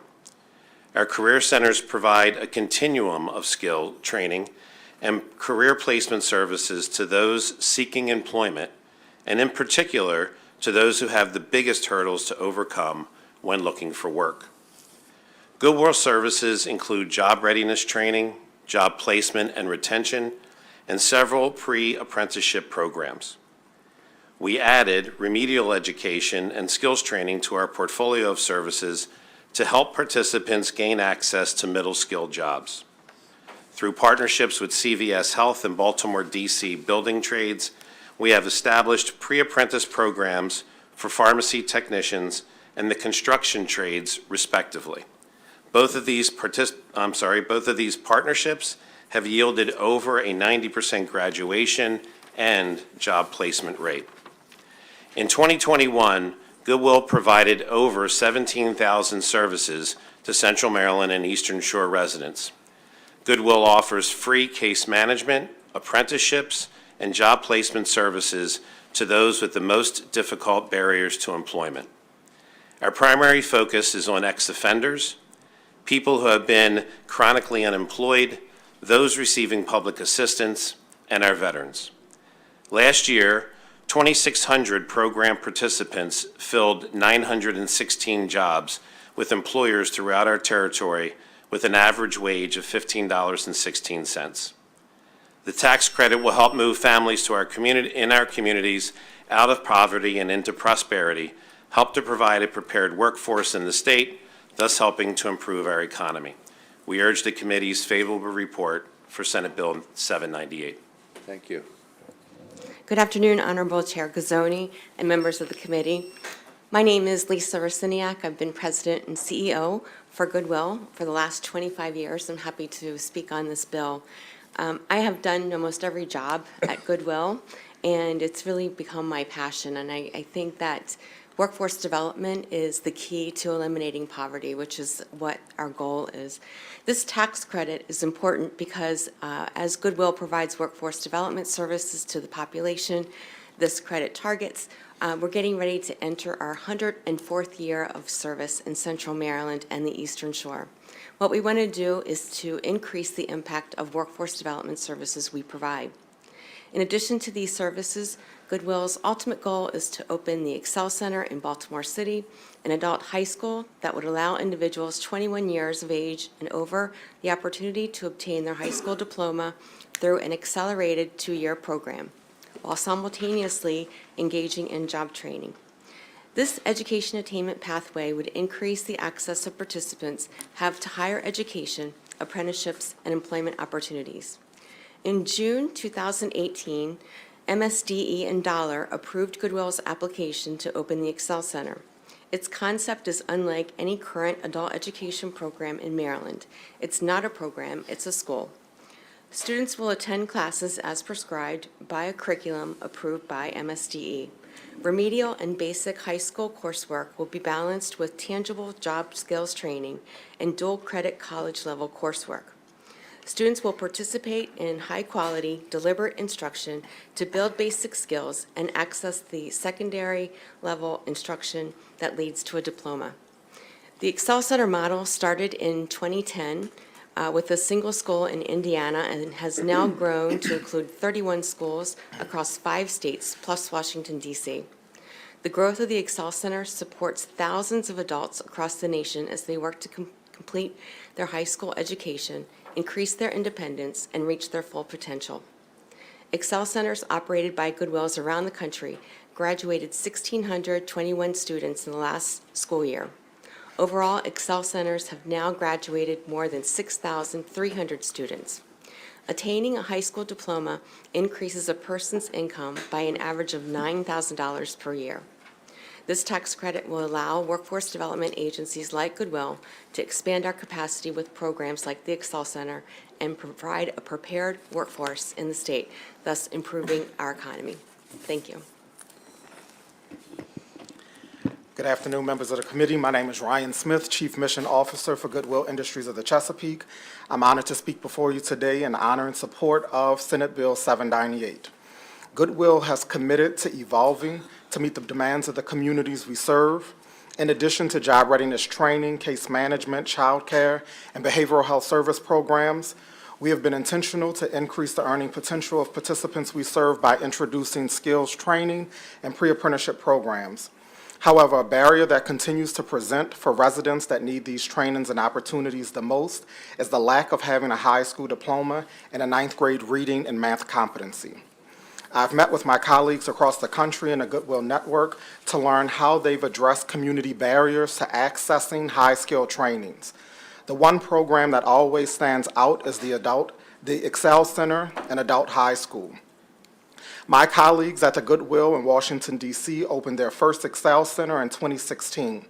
5.5 years later, they've graduated 419 individuals who now have a high school diploma, and 70% are working or pursuing further education. Excel Centers have reinvented high schools for adult students from low-income communities, providing an accelerated competency-based high school curriculum with flexible class scheduling, embedded job training, on-site childcare, transportation assistance, as well as offering coaching designed to help students manage school, life, and families. The Washington, D.C. Excel Center will have 70 more graduates in July of this year and are in the process of opening their second school in the district. Maryland deserves this type of program with a proven model, national support, and an approved MSDE curriculum, as Lisa just stated. I know we can duplicate the success in our state. Passage of Senate Bill 798 will help our Goodwill obtain the funding needed to make the success for Marylanders possible. Good evening. My name is Bridget Alston Smith. I'm the CEO and Executive Director of the Dr. Angela Y. Davis Leadership Academy, as well as the Youth Ambassador Leadership Academy. Like Lisa, I've been doing this work for over 30 years in Baltimore City. And at this point, we have decided that we are going to expand our services to provide a wraparound support center for youth and families in Park Heights. This is so important. We need this bill. We need the support of the organizations who are doing great work in the community. And by saying that, I support everything that the Goodwill Industries is doing. I look forward to working with you, making sure that we can bring grassroots organizations together to support our families. Doing this work over the last 30 years, we found that a lot of our parents don't feel comfortable and don't have the support that they need to be able to come into a place where they can get wraparound supports. We don't have to reinvent the wheel. Goodwill is doing great work in the community, and I think that we need to really consider providing, especially the Excel and the high school program in the Park Heights community. Thank you. Thank you. Any comments from the committee? Senator Young? I promise. Short. This is the last one I'll do. The darts are going to start coming out here. Yeah. As a former board member of Goodwill and Frederick, I can't emphasize the kind of good work they do, but a couple of years ago here, we gave Goodwill and Platoon 22 in Frederick $500,000 to help build a regional Goodwill and regional Veterans Center, which we hope will become a model around the state. And they offer full service from the second someone walks in till the end.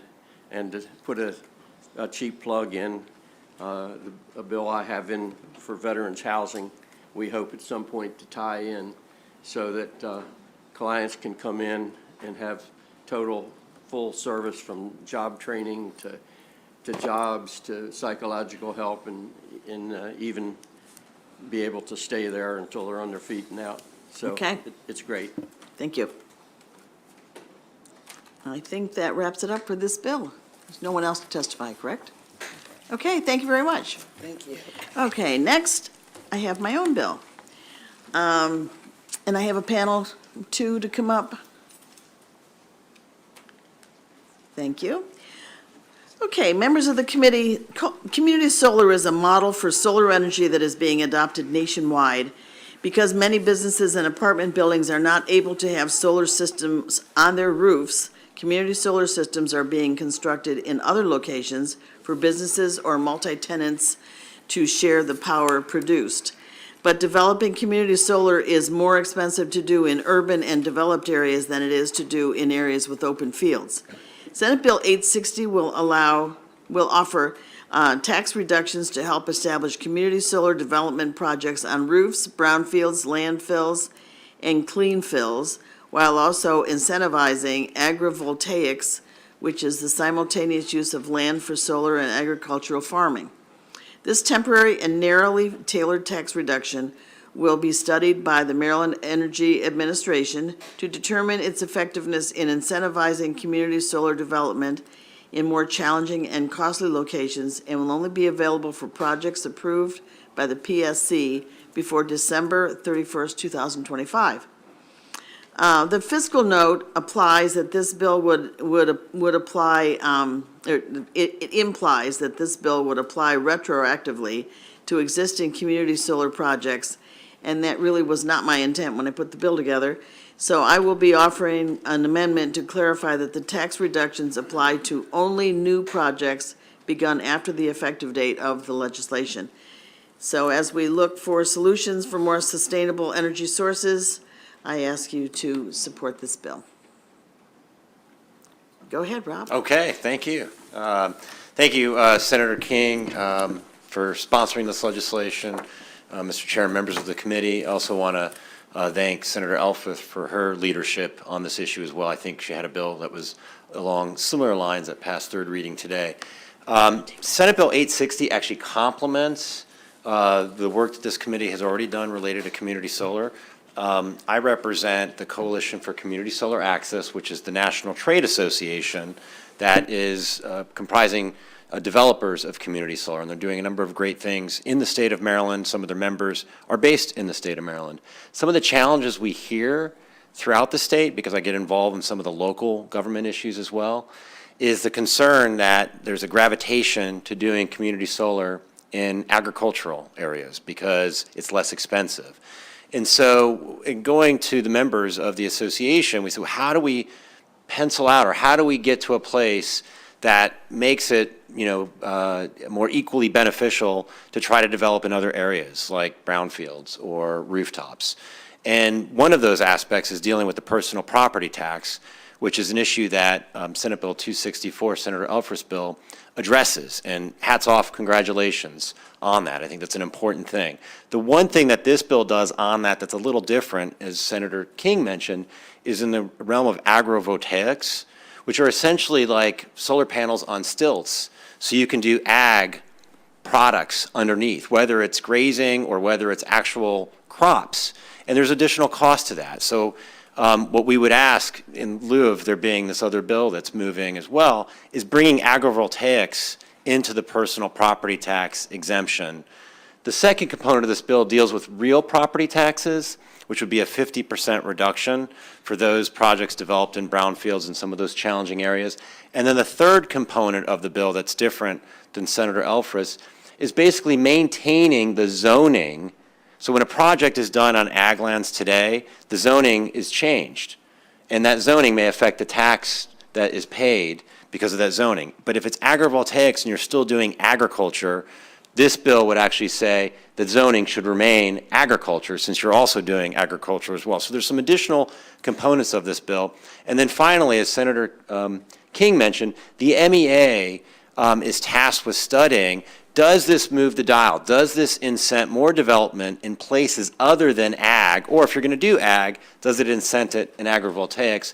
And finally, the notion is not to have this apply retroactively. This should only be for new projects. So this bill would need to be amended to basically say only new projects after the effective date.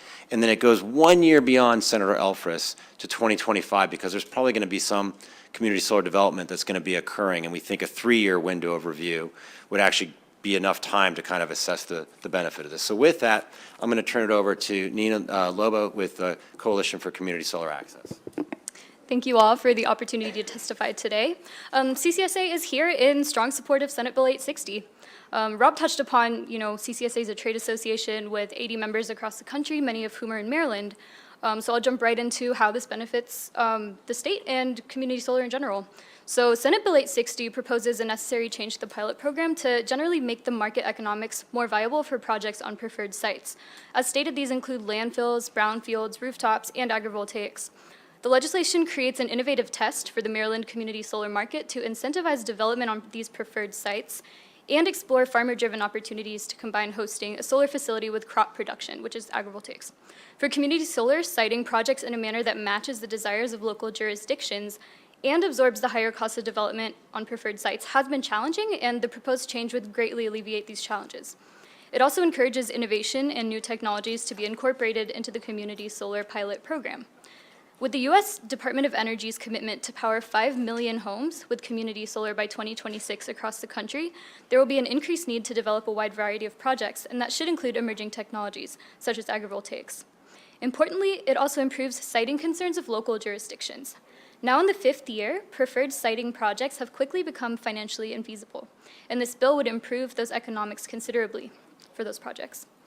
Overall, the bill is intended only to apply to new projects, and it'll sunset with the end of the pilot program. So in short, this bill uses a short-term solution to incentivize these projects in the final year of the pilot program. Thank you for your time and consideration, and CCSA hopes for a favorable report. Thank you very much. Any questions? Thank you very much. Thank you. Concludes the hearing on 860. Senator, did I miss one? Oh, because Kevin Canale? Oh, couple people. Okay, yep, come on up. Oh, yep, oh. My apologies. Not a problem. Thank you, Chairman and committee members, and Senator King for introducing the bill. My name is Tyler Jones. I work for SGC Power. We are a Howard County-based community solar development company, and we actually, within our portfolio, have developed an agrivoltaic facility. I'm here today in support of Senate Bill 860, and the bill provides necessary tax exemptions to make community solar facilities feasible on rooftops, brownfields, clean fills, and landfills, as well as make agrivoltaic facilities a more accessible option for ground mount projects. I won't repeat some of the topics already brought up, but specifically for why incentives are needed for agrivoltaics are when you're developing such a facility, the planning, construction, and the long-term cost actually increased. This is especially true when utilizing a project for livestock grazing. The site we'd actually developed utilizes sheep grazing. And so the array may need to be elevated higher. The additional fencing may be needed around certain parts of the array. Insurance costs will be greater in order to cover potential damage to the equipment or out-of-service expenses if the livestock damages any equipment, which temporarily puts the array offline.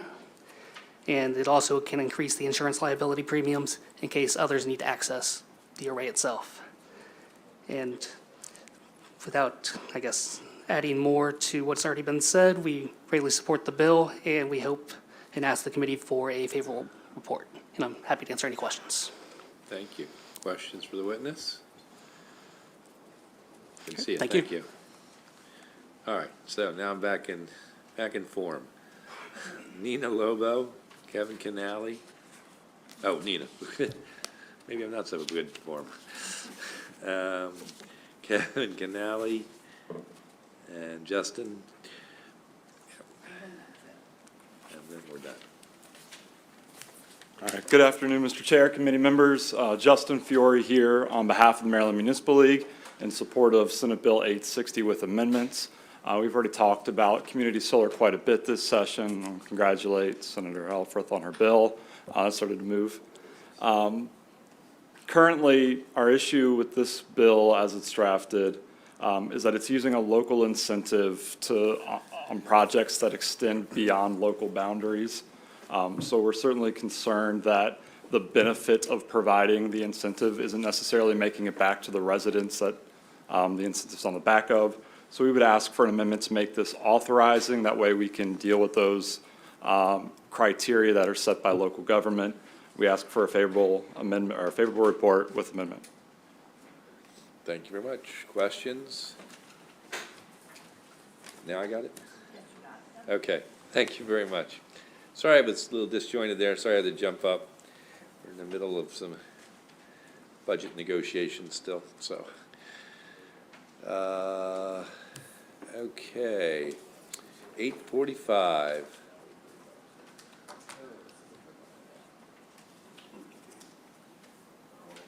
I don't recognize this bill. You can go wherever you want, Senator.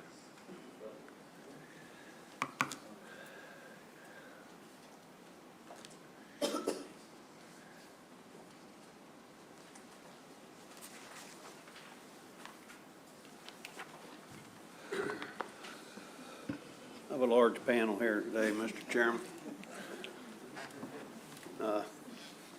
Thank you, Mr. Chairman, members of the committee.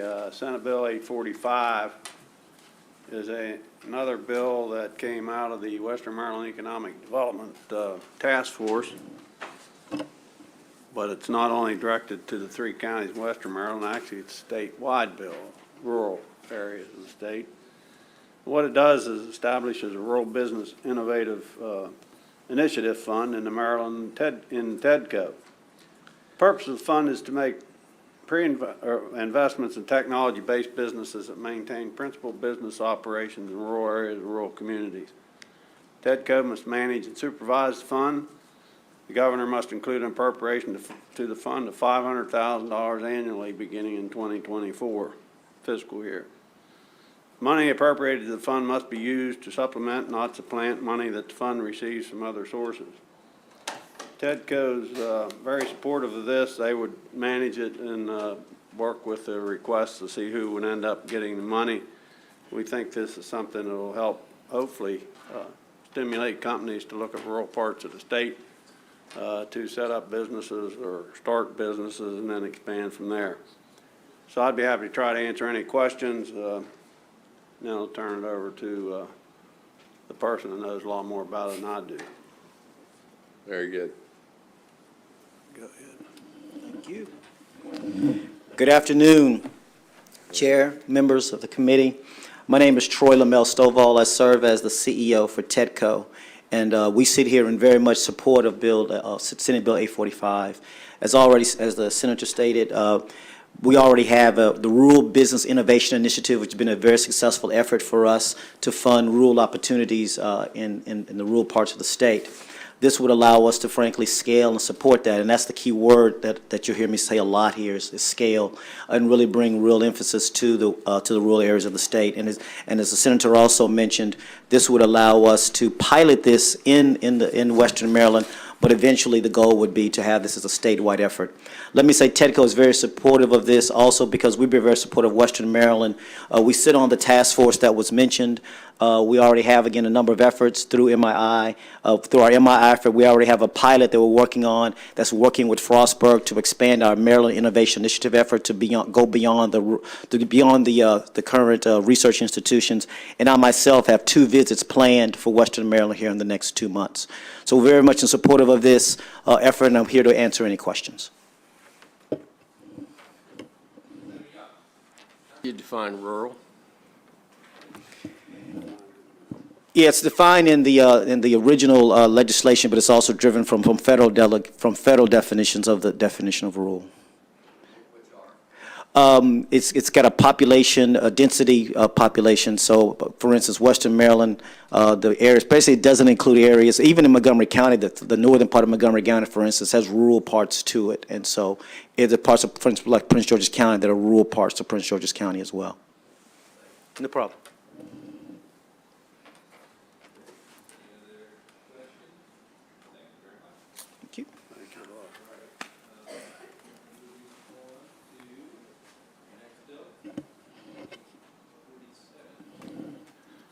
Thank you, Mr. Chairman, members of the committee. Senate Bill 847, another outstanding bill.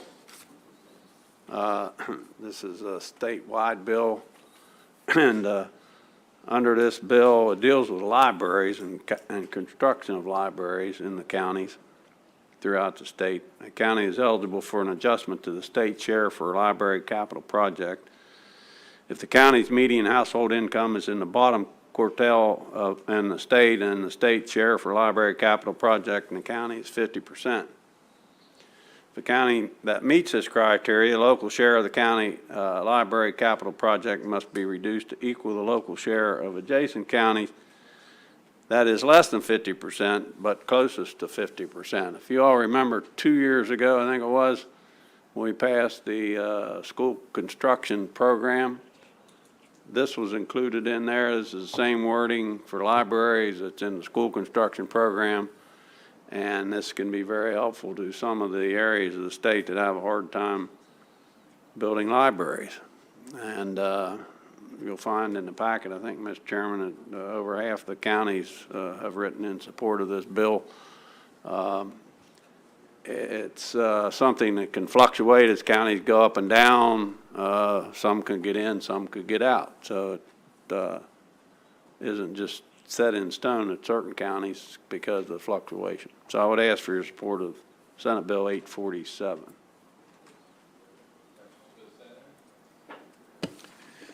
Thank you, Senator. Yes, sir. Thank you very much. All right, Senator Griffith, 885.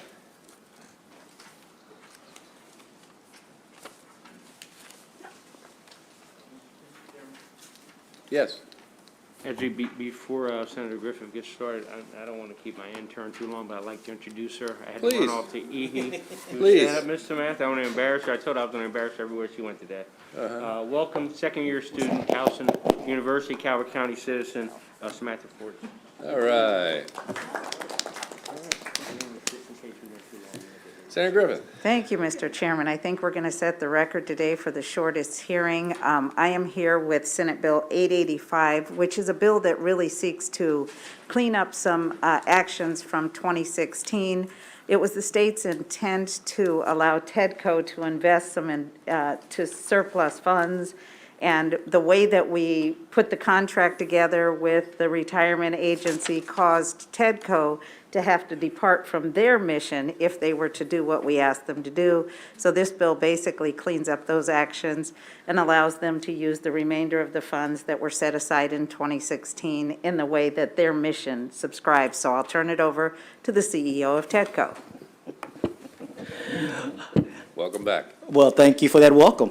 So I want to reintroduce myself, but I just got to thank Senator Griffith and Senator Elford for their leadership on this and a lot of conversations and their commitment to the initial intent of the bill and understanding the situation. But I mentioned it when I was just speaking a few moments ago. I want to make a quick point. I talked about the notion of scale. And I talked about this at our last week's budget hearing, the notion that I think is Maryland, we have, as we think about being competitive, we have to think about scale, we have to think about stitching, we have to think about storytelling, and we have to think about the notion of stickiness. Well, this bill helps us do all four of those things. It helps us give another scale to the investment funds that we need. It helps us bring together resources that we also need. It helps us better with our storytelling, and most importantly, it helps us keep companies that start and grow and remain in Maryland. So again, we're very much in favor of this. Thank you again, Senator Griffith and Elford, and thank you for the consideration of this bill. Thank you very much, Senator Elford. Thank you, Mr. Chair. Just committee members, this and folks on the Joint Committee on Pensions will recognize this kind of challenge. We heard about it over the summer and the fall, and this bill corrects the challenge we heard from Tedco loud and clear. And I want to thank Troy for being so willing to work with us and Senator Griffith for leading the charge here. And isn't that so, Senator Griffith? Yep, and thank him for waiting, 5 hours to testify. Thank you, Mr. Chairman. Absolutely. Thank you. Yep. Thank you. Okay, Senator Jennings. We're more than halfway there, folks. It's number 13. Thank you, Mr. Chairman, distinguished members of the committee, Senator J.B. Jennings for the record. For Senate Bill 836, Procurement Information Technology, Cloud-Based Virtual Desktop Infrastructure. This bill is pretty simple. It deals with the IT world. If you go back let's go back in the Wayback Machine, back to the 1990s. If you remember when you bought your computer, you actually bought the hardware. If you wanted software, you had to go to the CompUSA or Best Buy, whatever we had back then, and buy the software, put it in your computer, and upload it. As we got into the 2000s, you could actually start to download software via the internet. Where we stand today, a lot of the stuff that we do is done via virtual desktops and everything else. With that, one thing the pandemic has taught us is that, our workforce, some of our workforce can work from home. We've had major issues with people being able to get their equipment, their software. What this bill does, it allows the Department of Information Technology, to go outside and look for procurement for what's called device as a service. There's terms nowadays, software as a service, platform as a service. It depends on how much you want to scale your product. But you're allowing companies to actually provide you with the desktop. So when you have to onboard new employees, instead of having the state having to go out and buy the laptops and upgrade their servers and all that, you're using companies that professionally do this every day. Nowadays, you see a lot of it with, for instance, Office 365 is kind of a virtual system that most of us use. This is a system that pretty much most companies are going to. They're getting away from their own hardware and their IT systems. They're getting rid of the servers. You know, most people rely nowadays on Microsoft Azure or AWS, Amazon Web Services. Those are the professional systems that have the security that we need to protect our systems. If you remember, Department of Health this year had a major breach. I think they still have systems that are down. They can't get them up. This would allow something like that. Should that ever happen again, they can quickly deploy new systems. It's pretty flexible, and just a couple quick things I'll go over before I'll turn it over to my panel. If you remember, the chairman had a report, the joint chairman's report from 2020 asked DeWitt to actually look into this. And they came back with that report. And the one thing I'll tell you, and I'll read from it, it was 2 lines. It came back with cost. And it said, the estimated average monthly lifecycle service cost per end user device in the current state is $21.26. If we go to more of this device as a service, that price drops to $16.45. So it is a cost-saving measure. Because you have to realize, state's no longer keeping all its servers. It's just being more efficient. But the state still has control. They get to pick what hardware they have, what software they're going to use, what level of IT support they have, the quantities of software or computers they're going to buy, and also the hardware refresh cycle. So with that, Mr. President, or I'm sorry, Mr. Chairman, I'm going to turn it over to my panel if anybody has any questions. Okay, thank you for having me. Honorable Chairman, Vice Chair, committee members. My name is Greg Berlin. I'm currently a Vice President for one of the world's leading IT global innovators, NTT Data. In my role, I oversee government operations for state, local, and education for our division. I myself am a Marylander. I'm raising my family in Maryland with my wife, who's also a Marylander, in Montgomery County in the city of Gaithersburg. Thank you, Senator Jennings. I'm here in support to testify for Bill 836, offering VDI and outsourced service models, as we refer to them as device as a service, and in particular, the benefits the state of Maryland would realize in adopting this model. DAS is a delivery model that supports enterprise hardware and delivers end-to-end lifecycle services for the users. NTT Data, the company that I represent, is the leading provider of these services, and we have experience and know-how providing these services to the state of Oklahoma currently, the state of Georgia currently, and also to the 1.2 million students, teachers, administrators of the city of New York with the Department of Education. And we also provide these services to private industry and our over 100,000 employees ourselves. As Senator Jennings mentioned, during the pandemic, the workforce experienced a shift to remote work. It was harder for the central IT organizations to manage their asset inventory, to manage their refresh cycles, and quite frankly, it left the state at risk in the devices that they managed and the networks that they access. As you mentioned, the state of Maryland did experience a cyber attack that rendered a lot of the devices unusable.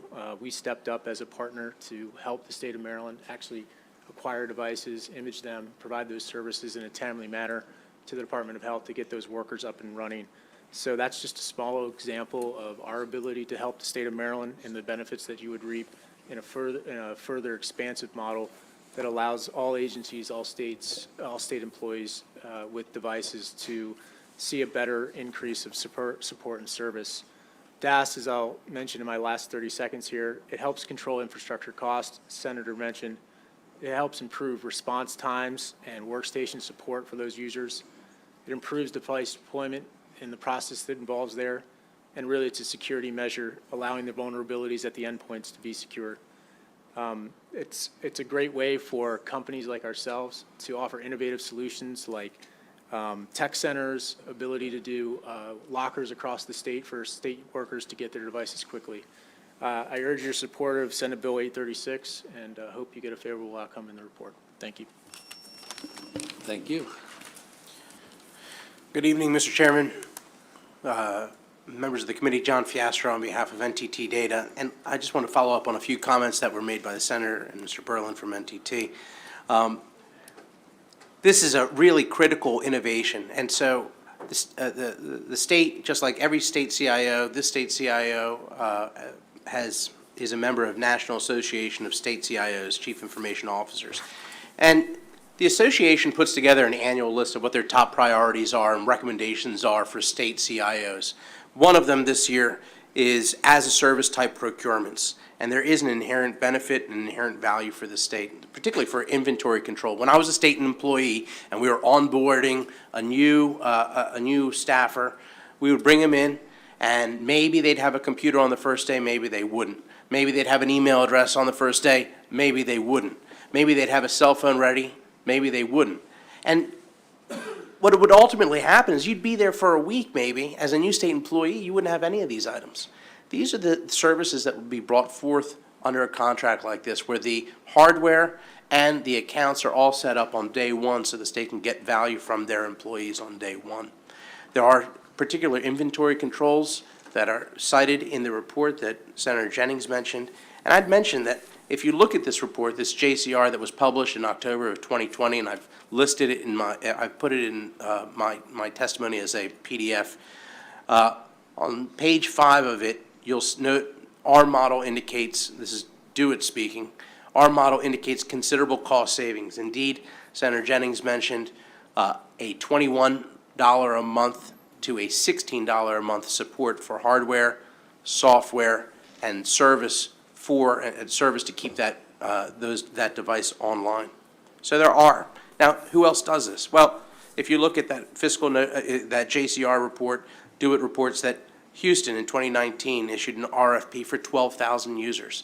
This would be very similar to the size of state of Maryland for the agencies that are under DeWitt's control, what the bill calls for. Oklahoma, 15,000 end users. Georgia, the entire state, as Mr. Berlin said. City of Norfolk, 5,000. So I'll conclude here with this last remark in regards to health and the Department of Health and the instance in December. If a vendor had been in place to provide devices as a service, that department would have been able to come back on a lot easier. Devices would have been dependent upon, the vendor would have been dependent upon by the department to bring those devices online, rather than the department in a position to figure out how they were going to bring in thousands of computers at a time to bring back online state employees. So with that, I conclude my comments. Thank you, Mr. Chairman. Thanks. I have a couple questions. I find it's an interesting bill. Obviously, it sounds like it's a good model. I don't recall, though, seeing bills before that actually directed a department to issue an RFP. Is this something, I don't even remember seeing something like that, but. Well, Mr. Chairman, this legislation was modeled off of legislation that was passed in Oklahoma a few years back and guided that RFP in Oklahoma. I'd mention this. Look, this committee 2 weeks ago listened to SB 811, modernization, Senator Hester's bill. This is modernization. And one of the shortcomings of kind of conceptual modernization is that you talk about, well, agencies need to follow these reports and, you know, we need to think about cybersecurity, but it doesn't give prescriptive guidance to agencies about how they're going to go about modernizing. This bill actually does that. It gives an agency concrete guidance from a policy direction as to how the state's going to go about procuring small hardware. That's a critical difference here. So, you know, whether this bill passes this committee or whether it's adopted into another piece of legislation, I think it's critical for this committee to kind of consider that. Otherwise, the status quo remains, and agencies will just go about buying one computer at a time when they need it, as opposed to a holistic approach, which this model provides. Yeah. But you're right, it's a new way of thinking. I agree. Yeah. I mean, again, I'm not necessarily opposed to the concept. I'm just curious about it, and also curious if the department is already, I'm going to take it to believe that the department hasn't been interested in doing this kind of thing. Is that accurate? And that they've been talked to and they've sort of rejected the idea? Or they're You go, then I'll go. reluctant, or tell me what.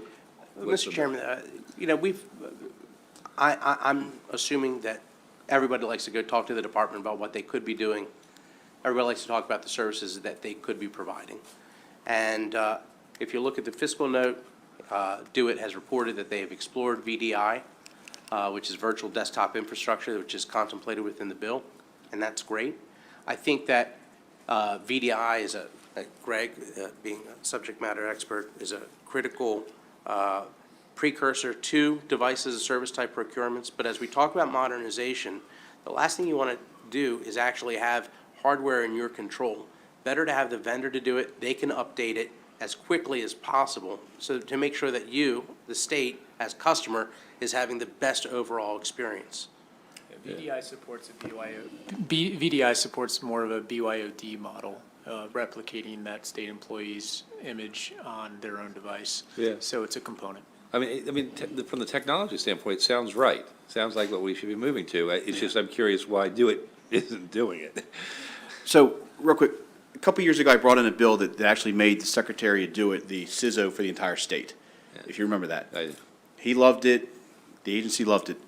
Who didn't like it were some of the departments, because they each have their own IT departments. Yes. And what we're finding is, you know, they're in their own little kingdom of their systems, how they have it set up. They might have a system that works both with local systems as well as federal systems. It was hard to get anybody to move, you know, and nobody wants to make that change. And that's where we're trying to go, is saying, hey, sometimes you got to kind of push people along and say, let's look at this option. We've seen it over the last 2 years, and I'll just give a quick story. I'm not going to, we had a hack a couple years ago here in the state with a particular municipality's system. What they found would cause the hack, it was what's called a zero-day attack that was found 2 years prior. That jurisdiction never did the upgrade. And it took that system down. It cost millions of dollars to recoup it and get it back up and running.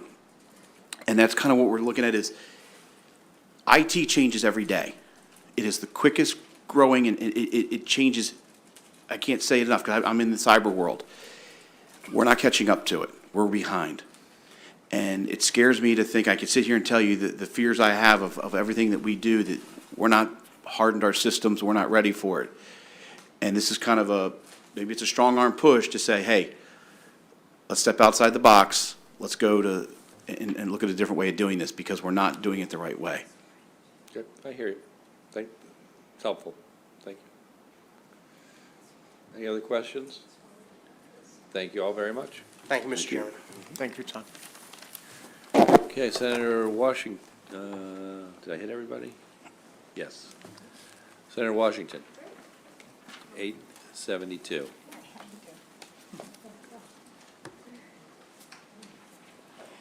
Good afternoon, everyone. For the record, Senator Mary Washington, it's good to be here. This is my first time this year seeing all of you. So it's good to see you, Chair Gazone. I'm here, and thank you for the opportunity to ask for your favorable report on SB 872. And this is very important legislation, and it's related to procurement, which is a new interest for you all this year, and it's specifically around state agencies and state institutions and how preferences are prioritized. So the first thing I need to tell you is that as currently drafted, SB 872 does not represent my intent. It's changing a simple shall to a may caused a problem in very complicated this part of the code that's very complicated. So essentially adding the may in one point and then a shall to differentiate between the three agencies caused a ripple effect through the entire code that was not intended. So you should have an amendment and a reprint of the bill as I intended it to be, and I hope that it fixes that issue. So specifically, as amended, this act would allow our state colleges and universities and Baltimore City Community College some discretion when it comes to the state's procurement preferred preference system. And that preference system preferences Maryland Correctional Enterprises over blind industry and service Maryland vendors and over vendors accredited by the Division of Rehabilitative Services Employment Works program. So MCE offers furniture, signs, banners, apparel, all kinds of things. Blind Industries has state-of-the-art computer-assisted textile cutting. They have sewn products, packaging, they have all kinds of things. In fact, they have 4 manufacturing and assembly operations, 2 in Salisbury, 1 in Baltimore, and 1 in Cumberland. And the Employment Works program strives to also, it creates employment opportunities for individuals with disabilities, and it allows a preference under the Maryland Works Incorporated program to designate some contracting to businesses that are owned by individuals with disabilities.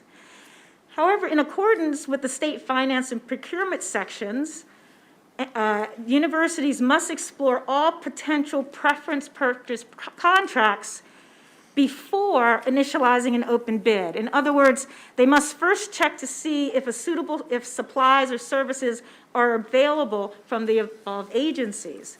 And this is how it works. It's the University System of Maryland and the Baltimore City College. If they have to get goods and services, they must first check MCE. Now, unless the furniture, for example, is something that MCE doesn't provide, then and only then can the universities purchase from the other 2 preferred disability providers. And say if they'd like to purchase from those providers and MSE has it, they have to get a waiver from MCE. If MCE is able to supply the desired item, MCE rarely and often does not grant the waiver. In fact, often if they don't have it in stock, they'll actually go out and buy it and then resell it. So, of course, at first I'm concerned that MCE must grant approval of the waiver. I think that's problematic, and I thought about exploring that in this legislation, but decided not to, particularly because it never provides the waiver. But SB 872 addresses the requirement that our state procurement law privilege this business, which relies on prison labor, over a business that supports or is owned by people with disabilities and their families. So for decades, prisoners in American correctional systems have worked for no wages or mere pennies an hour. Prison jobs are usually divided into 2 categories: the prison support work, that's food preparation, laundry, et cetera, and the correctional industries. Now, since its inception in 1811, the Maryland penitentiary system was renowned for always being profitable.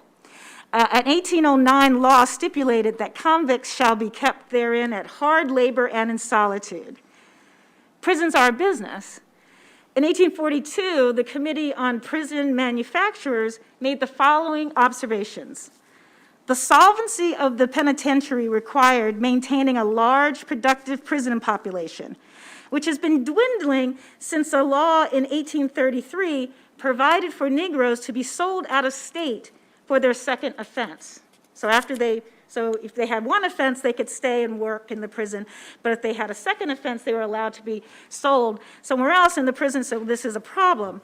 So they considered this, they said, we have to consider, should we hire convicts, should we then, sort of hire our convicts out to make money? And then there was also a concern about working men being forced to compete with prisons. But generally, this concept of prison labor accelerated after the Civil War. There was an investigation about it. In 1970, finally, the program was placed within the Division of Corrections and renamed the Maryland Correctional Enterprises. So where we are today. Under state use industries, Maryland Correctional Enterprises has fulfilled its original goal of making a profit. That's what they said initially. This needs to make a profit. Once it makes a profit, it would either go away or they'd figure something out. In FY19, MCE sales were over $52 million, and it employed over 1,500 incarcerated persons. And those incarcerated persons provided MCE with over 2.4 million working hours. Yet, MCE pays their employees 17 cents or up to $1.07 in hourly wages. In fiscal year 20, the average daily number of sentenced inmates was 16,000, and 1,500 of incarcerated persons on any day were providing labor for MCE. So more than 70% of Maryland's prison population is Black, with 31% of the state's population. And this rate far surpasses the next closest states, Mississippi and South Carolina. Now, I don't want to say that some inmates don't benefit from MCE.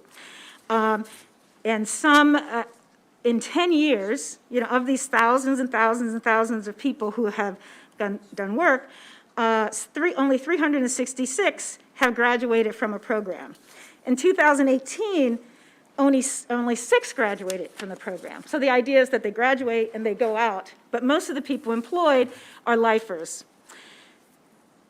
The university students and faculty have came to me, and over the years they have asked for better wages for employees, they've asked for divestments for MCE, but this year the request is more modest. SB 872 provides the opportunity for our colleges and universities to disengage from the requirement to prioritize MCE as their preferred vendor. Some believe that this mandate runs counter to their core values and commitment to diversity, equity, and inclusion. Under current law, the universities are required to support a business which provides products made by workers who are not compensated appropriately without the choice to support businesses that provide meaningful work and economic development for persons with disabilities, like the Blind Industries and Blind Industry Service in Maryland and Employment Works. So it's for this reason that I ask for your favorable report of SB 872 to give our university systems and Baltimore City the choice. Thank you. And I have a panelist. He's one of the people that brought the bill. Good afternoon, or good evening, Chair Guzan, Vice Chair Rosapep, and members of the Budget and Tax Committee. My name is Rahman Liaquat. I'm a senior at the University of Maryland, Baltimore County, UMBC, studying political science, global studies, and public policy. I hold a number of leadership and service positions within our campus community, one of which includes a 3-year active student movement regarding our university's affiliation with the Maryland Correctional Enterprises. While these opinions are mine and not the organizations that I'm a part of at UMBC, we firmly believe that MCE is a prison corporation that compensates inmate laborers at an average rate of 17 cents per hour. In my personal opinion, the required practice of purchasing furniture and other commodities and services from MCE is antithetical to UMBC's stated goals of inclusive excellence and its core values of diversity, inclusion, and equity. I believe that UMBC and every other university has a civic responsibility to leverage its power and agency to promote actions through procurement that aligns with the values of its students and its larger community. Maryland universities are legally mandated to purchase products from MCE and other vendors as established by the Code of Maryland, even if a particular procurement practice is against the values and the larger standing of an institution's community. Senate Bill 872 is a step towards reforming this process. This bill would allow UMBC and other Maryland institutions to leverage their MCE contract as we work towards a higher wage for people experiencing incarceration. This change in policy would positively impact universities and their ability to stand by their values and community of inclusive excellence. As a Maryland citizen and student, I highly urge all of you to vote in favor for this bill. Thank you so much. Thank you. Any questions? Thank you very much. Oh, that's not a good sign. Okay. All right. Thank you very much. I appreciate the hearing. Thank you. Bruce Bariano and John Cavazza.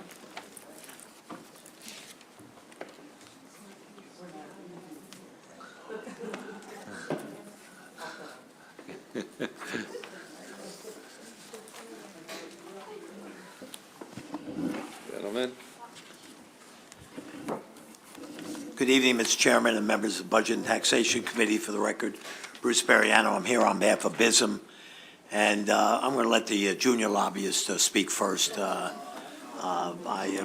He's smarter than I am, so I'm going to let him talk first. Very gracious, thank you, my mentor, Mr. Bariano. So, Mr. Chairman, members of the committee, I'm John Favazza with Manus Canning. I'm here today on behalf of Maryland Works. Maryland Works is a statewide membership association. The mission is to expand employment opportunities for people with disabilities and other barriers to employment, headquartered in the heart of District 13. Specific to this bill and the state's preference program, Maryland Works is the statutorily designated entity that administers the Employment Works program. So in that role, Maryland Works coordinates contracting activity between the state, community service providers, and disability-owned businesses. I want to thank Senator Washington for her openness and willingness to talk to us about our concerns with the bill as introduced. You know, we understand that the disability community's inclusion in the bill as introduced was unintentional.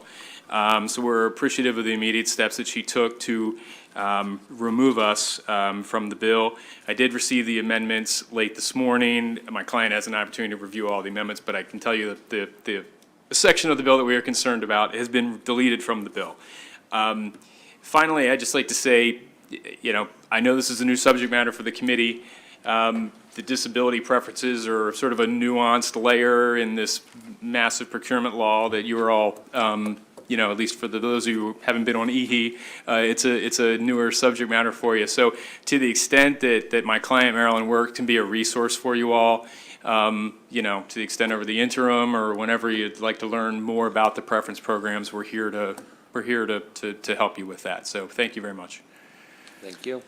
Mr. Chairman, in addition to adopting what Mr. Favazza said, BISM, as you heard, has 4 major locations in the state. We've been around for quite a long time. It's a very significant organization providing very real, essential daily services to blind individuals in the state of Maryland. We have a very major facility in Baltimore County, and it's just heartwarming and fascinating to tour it and see what people can do properly trained and giving an opportunity. We have a very diverse workforce of people that are at these facilities. I would thank the senator for realizing that inadvertently both Maryland Works and BISM were put in this bill, and they were not intended to. Whatever are the issues with MCE are not of my interest or concern, respectfully. But Mr. Favazza and I have had conversation, and we say very respectfully that we're very excited that, frankly, this committee has procurement, and assuming that it's going to stay here as part of your jurisdiction, which I personally think it should, perhaps after you all get reelected, of course, we'd be happy to assist in any further orientation or understanding of the general areas of procurement for purposes of the committee going forward. And I mean that seriously. Might even want to tour some of the facilities. Be happy to do that and have a real good deep dive in that subject area. Thank you very much. Thank you. We're equally thrilled to have procurement.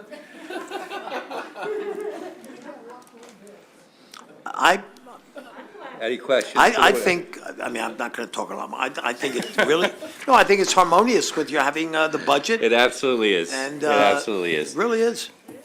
Questions for the witnesses? Thank you very much. Thank you. Have a good evening. Have a good evening. That concludes the hearing on 872. On to 901. Senator Hershey.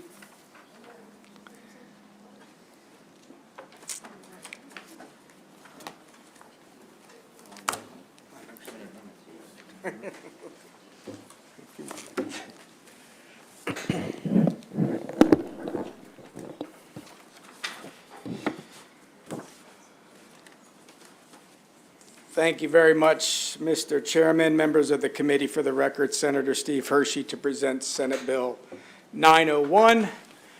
I'm sure that you've all heard that our seniors and those on fixed incomes are getting priced out of their homes. This is not because mortgage rates are rising, but rather because property values are increasing and thus property taxes are increasing as well. Senate Bill 901 is enabling legislation that gives local governments the full authority to grant a property tax credit for senior individuals over 65 and veterans, and also to determine that amount and duration of the property tax credit. Under current law, local governments may authorize a property tax credit for seniors and veterans. However, it is limited to 20% of the total property tax and for a maximum of 5 years.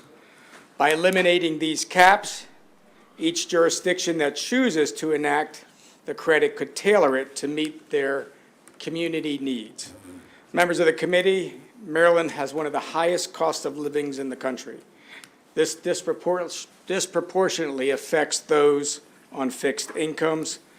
Let's do something to help our seniors and our veterans, and let's please vote favorably on Senate Bill 901. Thank you. Thank Mr. Chairman, members of the committee, Kevin Canale here on behalf of the Maryland Association of Counties in support of Senate Bill 901. We have a number of counties that have decided to enact this credit locally. I feel like this gives us a lot more flexibility by removing the duration, the limitations on the duration and on the amount. That way counties could just do whatever they like and could go above those caps as they stand. We have a number of counties interested in doing that, so we'd ask for a favorable report. Thank you. Questions? Senator Jackson. Thank you, Mr. Chairman. For the sponsor of the bill, well, for both of you all, so you said a number of counties are already doing this. Does it include both seniors and veterans? As the chair of the Veterans Caucus, I certainly have interest in that, but is there any other category that's considered? So this credit is specific to just seniors and veterans, so this would include both in this specific credit. Okay. But they are only able to do it within the caps that are currently in legislation, so this would remove those caps to be able to offer more of a credit to those groups. Okay. Senator Hirsch, if you would, send that to the committee. Send Yes, it to the absolutely. caucus. Thank you. Yep. Thank you, Mr. Chairman. Yeah, I almost put this bill in, so. What's I that? said I almost put this bill in. Did I beat you to I it? went over my limits. It's a good bill. It's a good bill. Well, I was I think it is a fortunate to good get bill. it then. I think it's a good bill. But what you should know is that we have a work group. We've got, I don't know, 15, 20 bills that all twist and turn related to these kinds of property tax things. And we're going to try to figure it out this year so we don't have to keep coming back every year with a whole host of these. But this is a good one. Well, I know you'll keep in mind the seniors and the veterans, so I appreciate that, Mr. Chairman. You bet. Thank you. Thank you all very much.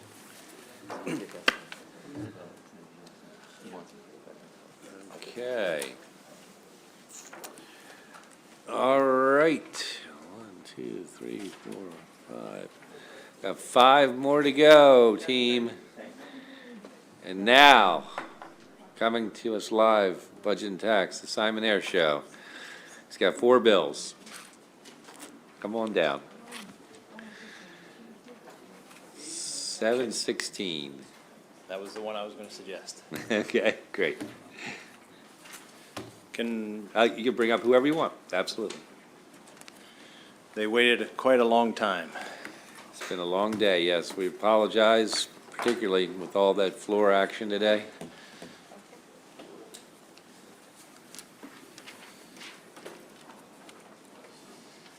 I appreciate the time, Of Mr. course. Chairman. Yeah, yeah. The Senate Bill 716, dealing with health care relief. And first, I wanted to publicly thank those frontline health care workers who are doing tirelessly and sacrificial efforts during the past 2 years of COVID. And I don't need to remind you of their sacrifice, but in addition to all the long and emotional draining hours, they were on the front lines with no vaccines while potentially exposing themselves to the deadly virus. It should be noticed that while we may be hopefully coming out of the pandemic, and I say hopefully because we've been here before and just got hit again with it, the healthcare shortage is still with us and more challenging. I have 2 daughters serving in the healthcare field, my oldest of 7 children and my second youngest. One is a nurse at a local hospital. My other one is in her last semester doing clinicals. I hear of the shortages and the burnout of those picking up the slack of the additional hours. We had a serious staffing issue before the pandemic, and it's going to be a crisis if we don't take multiple actions, this being one of them. We really need to do all we can to address the situation today. So this is a simple bill with a significant investment. It sets up a fund of $35 million a year for 3 years, and it creates a process for frontline healthcare workers to apply for an educational loan repayment assistance up to $10,000. To qualify, you must be a frontline worker as defined by the bill, work continuously since January 1st, 2021, and have an outstanding healthcare-related educational loan. This will be paid annually over a 3-year period. Unlike existing loan assistance programs, this does not require future service to the state. Especially given our huge one-time budget surplus, which I heard went up again, which is great news.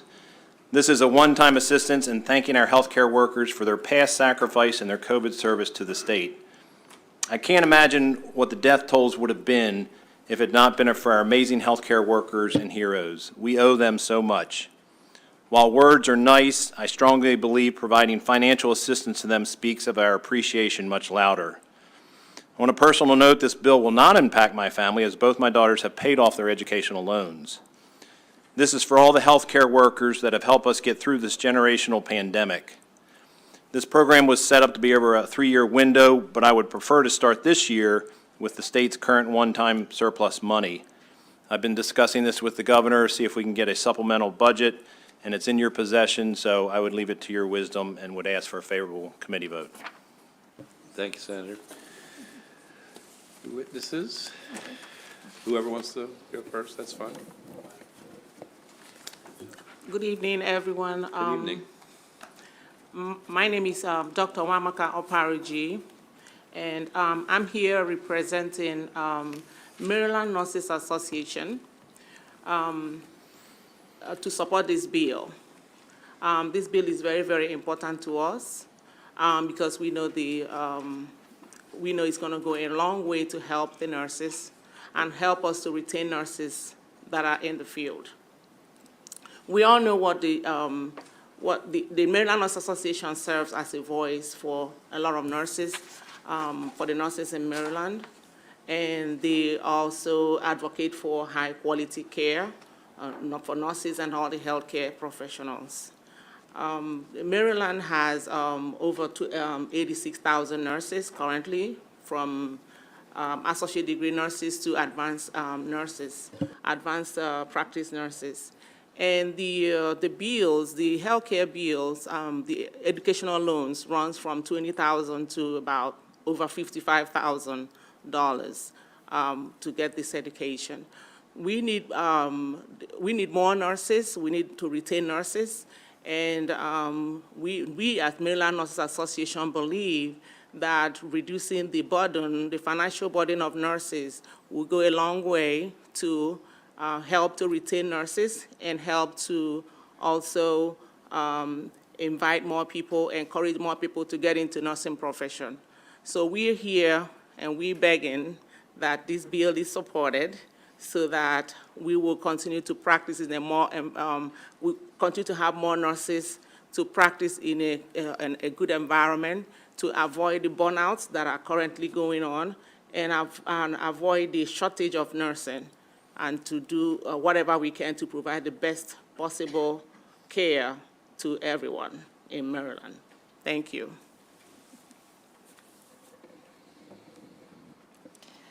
Good evening. My name is Catherine Ling. I am also here on behalf of the Maryland Nurses Association. In my day job, I serve on faculty on a local university with an academic medical center.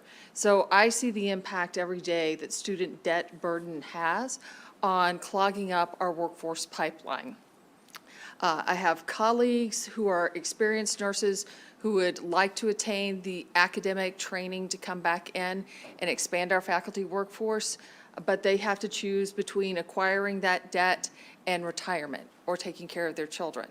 And for many of them, it would constitute a pay cut to go on faculty, which they asked me, have I seen somebody about my problem? And I said, no. But I'm really very worried about my profession, more worried than I've been in the last 30 years that I've been a nurse, an advanced practice nurse, and an academic. There are folks who are choosing not to come into nursing because they have gone someplace else. They are drawn to nursing and would look at it as a second degree.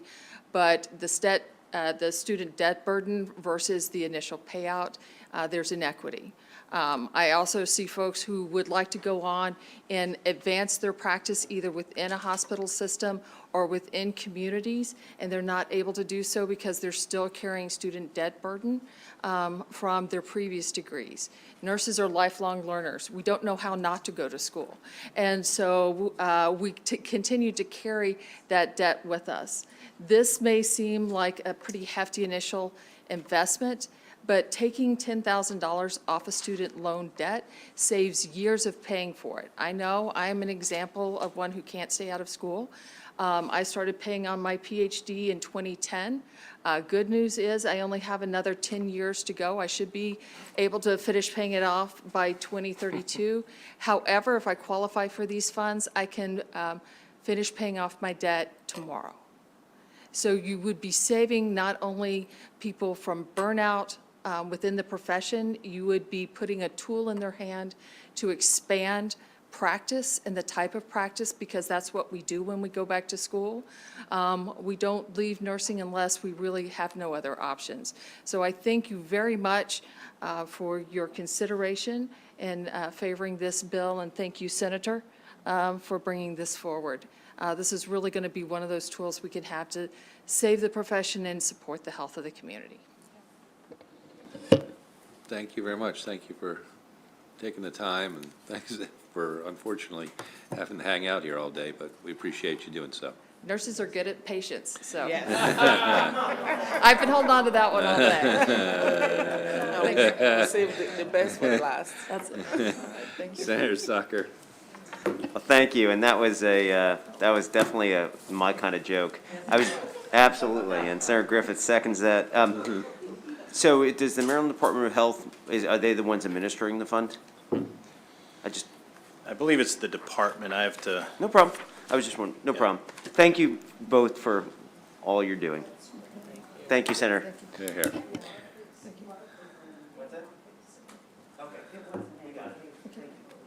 Yeah, right. Senator, thank you. Senator, you've got 3 more, and I see Senator Benson. She doesn't have any witnesses, so would you mind if she jumped in? And Senator Benson, 904.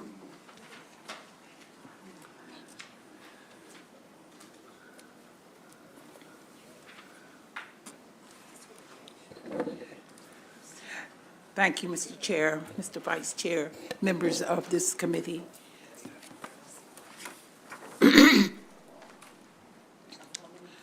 I am here to present Senate Bill 904, Maryland Higher Education Commission, formerly Incarcerated Youth Grant Program. This legislation is essential to provide better access to higher education for at-risk youth. The school-to-prison pipeline is something that many youth have encountered. This pipeline alludes to the school's disciplinary procedures, such as suspensions or expulsions. These practices remove the student from the learning environment and places them in the juvenile criminal justice system. In addition, students of color and students with disability are most impacted by these policies. They are disproportionately suspended and expelled at a higher rate than their counterparts. Once young people are incarcerated as youth, they are very likely to be incarcerated as adults. the need to decrease the chance of youth becoming reincarcerated as they reach adulthood requires infrastructure to be put in place. There needs to be access to higher education, no matter the adolescent's past. This bill's purpose is to lay out a formerly incarcerated youth grant program to be administered by the Office of Student Financial Assistance inside the Maryland Higher Education Commission. The establishment of this program is vital in allowing our formerly incarcerated youth a better chance at higher education. And I might want to add that this also is a great incentive for these youngsters to work toward. If they know that that's possibly a light at the end of the tunnel for them to excel and succeed, then they're more inclined to be motivated to reach that particular goal of going into higher education. Higher education will deter them. This is very important. Higher education will deter them from going down the wrong path and open them to many opportunities for a better future. Just thinking about that excites me. Thus, I respectfully urge the committee to issue a favorable report for Senate Bill 904. Thank you all so much. Thank you, Senator. Good to have you here, as always. Any questions from the committee? Okay, not seeing any. Thank you, Senator. Okay. I also want you all to know that I'm sure you all got the packet that shows the number of people that are very, very supportive, very excited. I heard from my great friend Don Fry from the Greater Baltimore Committee. Well, I don't have to go through all of this, but I want you all to know that people are very, very receptive to this piece of legislation. We're trying to do prevention here. We're trying to motivate our baby children to let them know that all is well and we want them to do well. And with the programs such as this, I think that we could keep a lot of our baby children out of trouble. If they know there's a light at the end of the tunnel, it really helps. And I speak as an educator of almost 50 years. You would know. You would know. Thank you, Senator. Well, thank you all so very much. You all have a safe evening. You too. Senator Simon there. 7:35.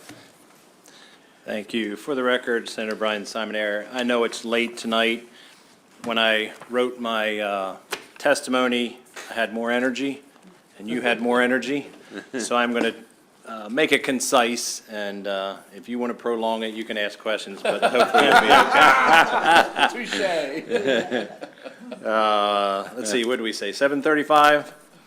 Let me just say up front, I've got a couple bills here. I usually don't bring a lot of people to testify, so I've asked people to put testimony in the folders. We've gotten quite a bit. We had a petition for this one, had over 1,000 people sign. I asked them not to come down out of respect for you.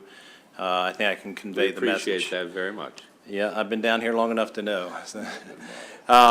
You're very familiar with this subject. This is a bill we dealt with, I think, regular session and then the veto. Basically comes down to the digital download tax on things like Netflix and Disney Plus and things like that. And I heard a lot of opposition to it when I went out to the public. And so this basically, I was going to go into the details, but this just basically repeals that, and I would ask for your favorable consideration. Thank you. What Is that question? short enough? That was beautiful. That's Why great. you're a leader, Senator. That's right, that's right. We have another bill on that, too. We have another corrective bill, I think, on that this year. I mean, it's not what you want, but it's but we do have another corrective bill in front of us. Okay, 7:36. Okay, for the record, Senator Brian Simon Ayer, Senate Bill 736. My good friend sponsored a bill last year, and I supported a bracketed tax system. I had an issue with raising the minimum tax. I think it went against what a bracketed tax system is designed for, to give the lowest tax rate for those at the lowest rate. This one also basically tries to help working families with the incentivizing counties to raise it to the highest level. It says instead of doing it just for people at the lowest bracket and then 100,000, it moves it up to 500,000 and say that at that point you can incentivize it. That's the bill, and I'd ask for a favorable committee vote. Very good. Questions? Thank you. Okay. Bring it on home. All righty, the last one is Senate Bill 737. That is pausing the gas tax, and I was thrilled to hear that the legislature and the governor are working together to put some legislation to pause the gas tax. It's not as long as I would like. I think I'm hearing rumors from 2 weeks. The comptroller would like to have it 3 months. This bill basically says for 2 years, let's take a pause. We've got the money. We can put it in there. I know this would be very popular with the people as they're hurting right now. And again, I think you understand the issue, and we're moving on it. So with that, I will ask for your favorable committee vote. And I think that's the fastest I've ever done 3 bills. What's that? Superstar. So I think what we're going to be doing, we'll have a bill out tomorrow probably for 1 month. 1 month. Oh, it's repeals the indexing. It repeals the indexing. Oh, you're just doing, huh? How much is a week? It's about 90 to 100 million a month. Right, now, I think you've got a different, this is indexing, right? Right, this would not This have is it go up. Yeah. So I think state tax is like 36 cents or something like that. It is. And what you were referring to, though, I mean, I thought you were referring to is this, what's being discussed right now out in the media and such, and the president will have a bill tomorrow. Excellent. Yeah, but that is an actual, what I was referencing is the actual relief of it for a month, the entire thing, not the indexing, the entire cost of the, I think it's a good idea. Okay, All very right, good. Thank you all. Have a great evening. Thank you, appreciate it. Remember when you come to EHE, how fast I went. Well, you know what? I feel like you've learned our culture immediately. Take care.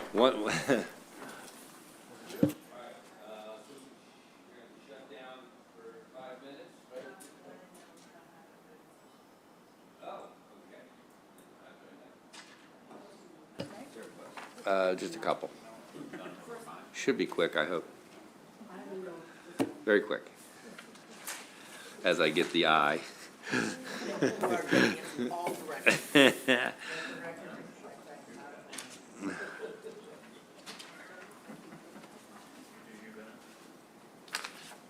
This one we talked about before, right? Did they worked it out or something? Yeah. Everything's worked out? All right, this is one we had before, and it appears to be worked out, if everyone agrees with that.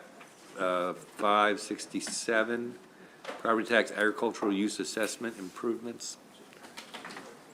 Erica? As the chair said, you've seen this before. The amendments begin on hand numbered page 2, basically defining accessory use on actively used farm. Just as a reminder, where's my fiscal note? Basically, it's improved land located on agricultural property would be assessed at the same rate as an agricultural. The land itself is assessed, which is a lower rate. And then I believe these amendments, if Senator Elfreth wants to, they kind of carve out some of the concerns of MACO about some facilities that might be used for catering events or some sort of money-generating events. And you can see that carve out on page 3 of the amendments. So it wouldn't include renting facilities with a capacity of greater than 200 or some sort of an activity on an improvement that hasn't been approved in land use zoning. It also changes it to an emergency bill. And why was that? Yeah. Thank you, Mr. Chair. We changed it to an emergency bill. The bill as it came in had a repayment of what we thought was an incorrect assessment from SSTAT. Instead of doing the repayment, what we're going to do is make this an emergency bill so that SSTAT can reassess the properties they've already assessed, we believe to be incorrectly, in time for that property to correct its tax bill before it pays its taxes. That's the reason it's an emergency bill. How many of, I mean, I'm gonna guess this is from an Anne Arundel experience. No, actually, it's statewide. So if I could walk it back just Yep, a hair. please. So I received this bill from a number of different folks, the breweries and wineries, but also the horse industry. It's come to our attention that SSTAT has been going out and reassessing buildings on agricultural land as commercial, with no change in law from us to tell them to do that. It's happened, as was mentioned in the testimony, at a farm brewery. It's happened at a barn in my district, a barn that hosts weekly farmers markets has been suddenly, out of nowhere, assessed as commercial. And we've also gotten word of a number of horse farms that the barns where the horses actually are living and training are now assessed by SSTAT as commercial. I posit that that is SSTAT making tax policy from whole cloth without our input. And so So there's no lost revenues. there should, I can't guarantee that. Right, but would keep- this is because of a recent Yes, a recent increase in shift. change in assessments. Yeah, no one can tell us why So they the shifted. counties are not gonna be losing anything, essentially. I mean, could there be something Thank you. that, So the bill as drafted was a little too ambiguous. So we worked with MACO, we worked with a number of county executives. Senator Young, we worked directly with your county executive and addressed her concerns to spell out the exact uses, but all of them have the belts and suspenders of two important caveats. It has to be an accessory use on an actively used farm. So you can't just go out and purchase a piece of property, a farm, and plop down a bar and call it a farm brewery. You can't do that. It has to be on an active farm, and it has to be one of these spelled out uses. And then on the last page, we also add another belts and suspenders that ensure that the counties still have complete control over zoning here. So if they find that a use is inappropriate according to their zoning law, they can change that use, and that property would no longer be subject to the agricultural tax.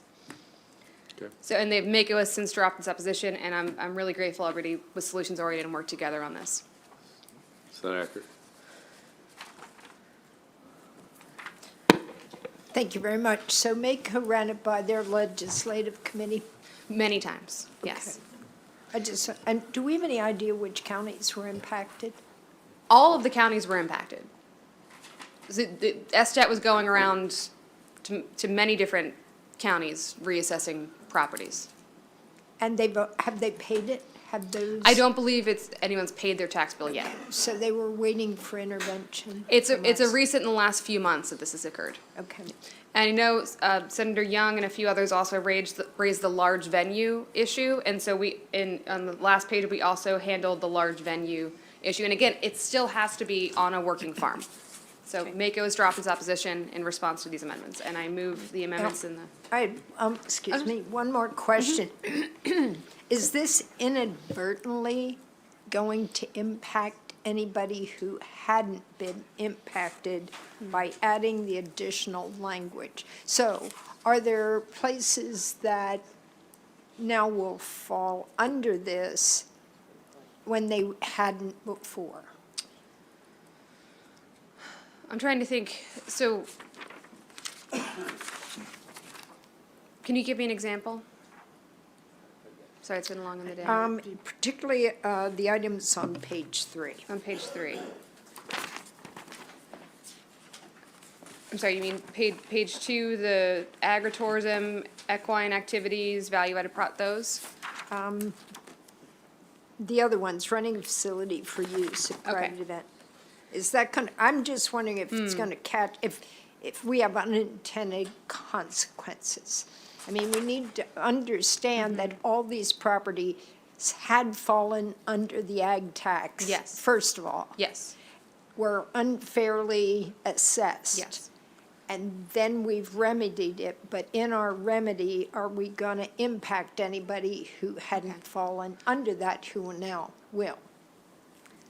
You believe we might be too specific here? I don't know because I Yeah. don't know who's impacted, but Yeah. I'm just concerned. That's a fair question. I will posit, though, that the spirit of what I believe the ag assessment to be is it has to be related to agriculture. And that's why we spelled out the specific uses here of things that can be directly tied to that actively working farm. That's not a purely commercial venture. Could it impact? I mean, I'm sure there are properties that we've not thought through, but the risk is that SDOT's going to continue to, Okay. yeah. So we have a winery. Okay. They're active. But they do have activities over 200 people. Then in that case, if they have it regularly, that building itself, not the entire farm, but the building itself would be assessed as commercial. But if they have it outside, That is an interesting question. because it's going to catch a number in my area. So- That's all I'm concerned about. I mean, if I'm understanding this right, it doesn't in any way tell SDOT what is commercial. No. Or should be commercial. It just says. What is agriculture? What is not, should not be included in their calculation. Right. So I guess the one thing it could theoretically do is miss something, but I guess we would learn of that when someone came to us again. You understanding what I'm saying? Yeah, I guess I was just thinking if the winery's already falling under ag, with this amendment, which says it can be, it could be commercial, because they have 200 people at an event there on a regular basis. Ah, the 200. The 200 seating capacity. I hear you. Yeah, that says seating capacity, and that may be the differential. I got But you. if they are having big events outside, because Okay. many of these facilities have been having their events outside since the pandemic, and Right. that, in our area, that's grown. I mean, Right. they were in our area, they were the only places that were having big outdoor events. Without this bill, I'm going to venture that SDOT's going to go and assess them as commercial tomorrow. Without this bill, because that's the tack they're taking and a policy choice they've made without our consent.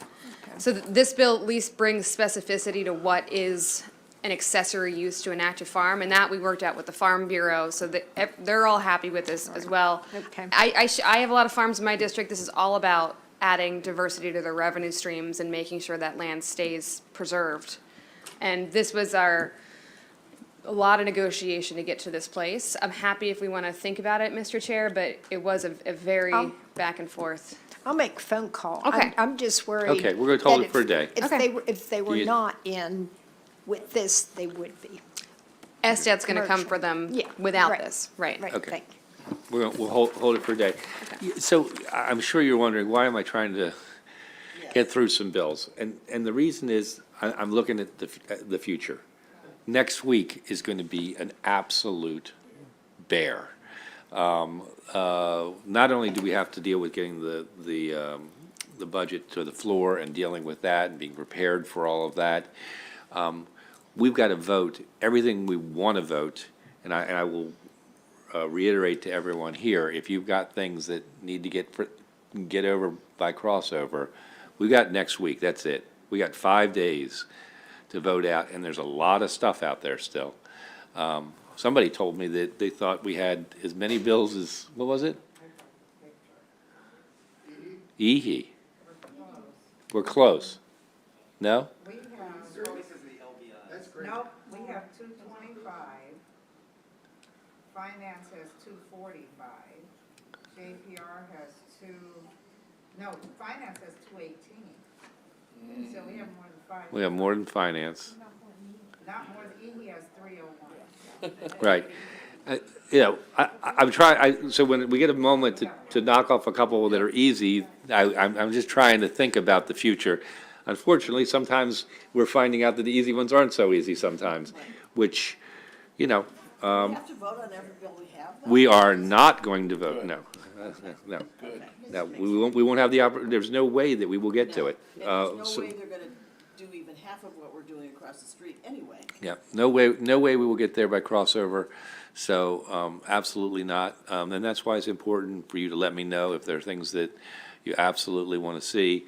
So, what do we have, two more quickly?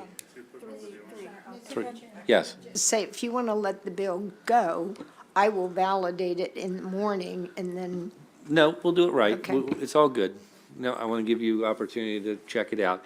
It seems like it actually seems really important, the bill. And it seems like it really is going to matter to a lot of people. So we would like to get it done. But, okay, Erica swears to me that the next three are going to be easy. My right hand was not up when I said that. All right, let's Okay. move on. Let's move on. Yep, Senate Bill 595, this is the one yesterday that was held about the Institute of Public Leadership at University of Maryland. I believe the concern was extinguished. Yeah, okay. All those in favor? Aye. Opposed? Okay, that's the way we do it. Do you want to do a cash campaign? Sure.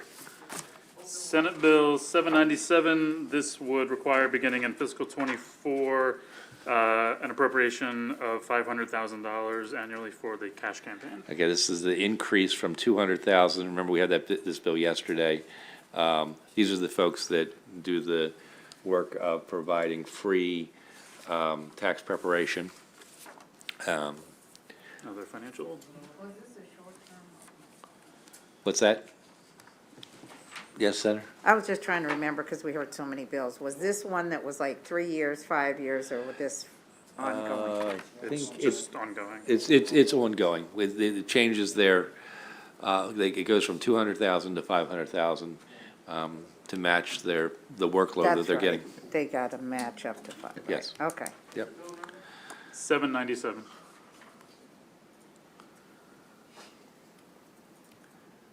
If the committee is not familiar with the folks, I'm very familiar with them. We I deal am. with them a lot, so. They do tax returns for low-income people. Move favorable. Second. All those in favor? Opposed? Okay, next. Next is Senate Bill 801. This is a bill that came out of pensions this morning.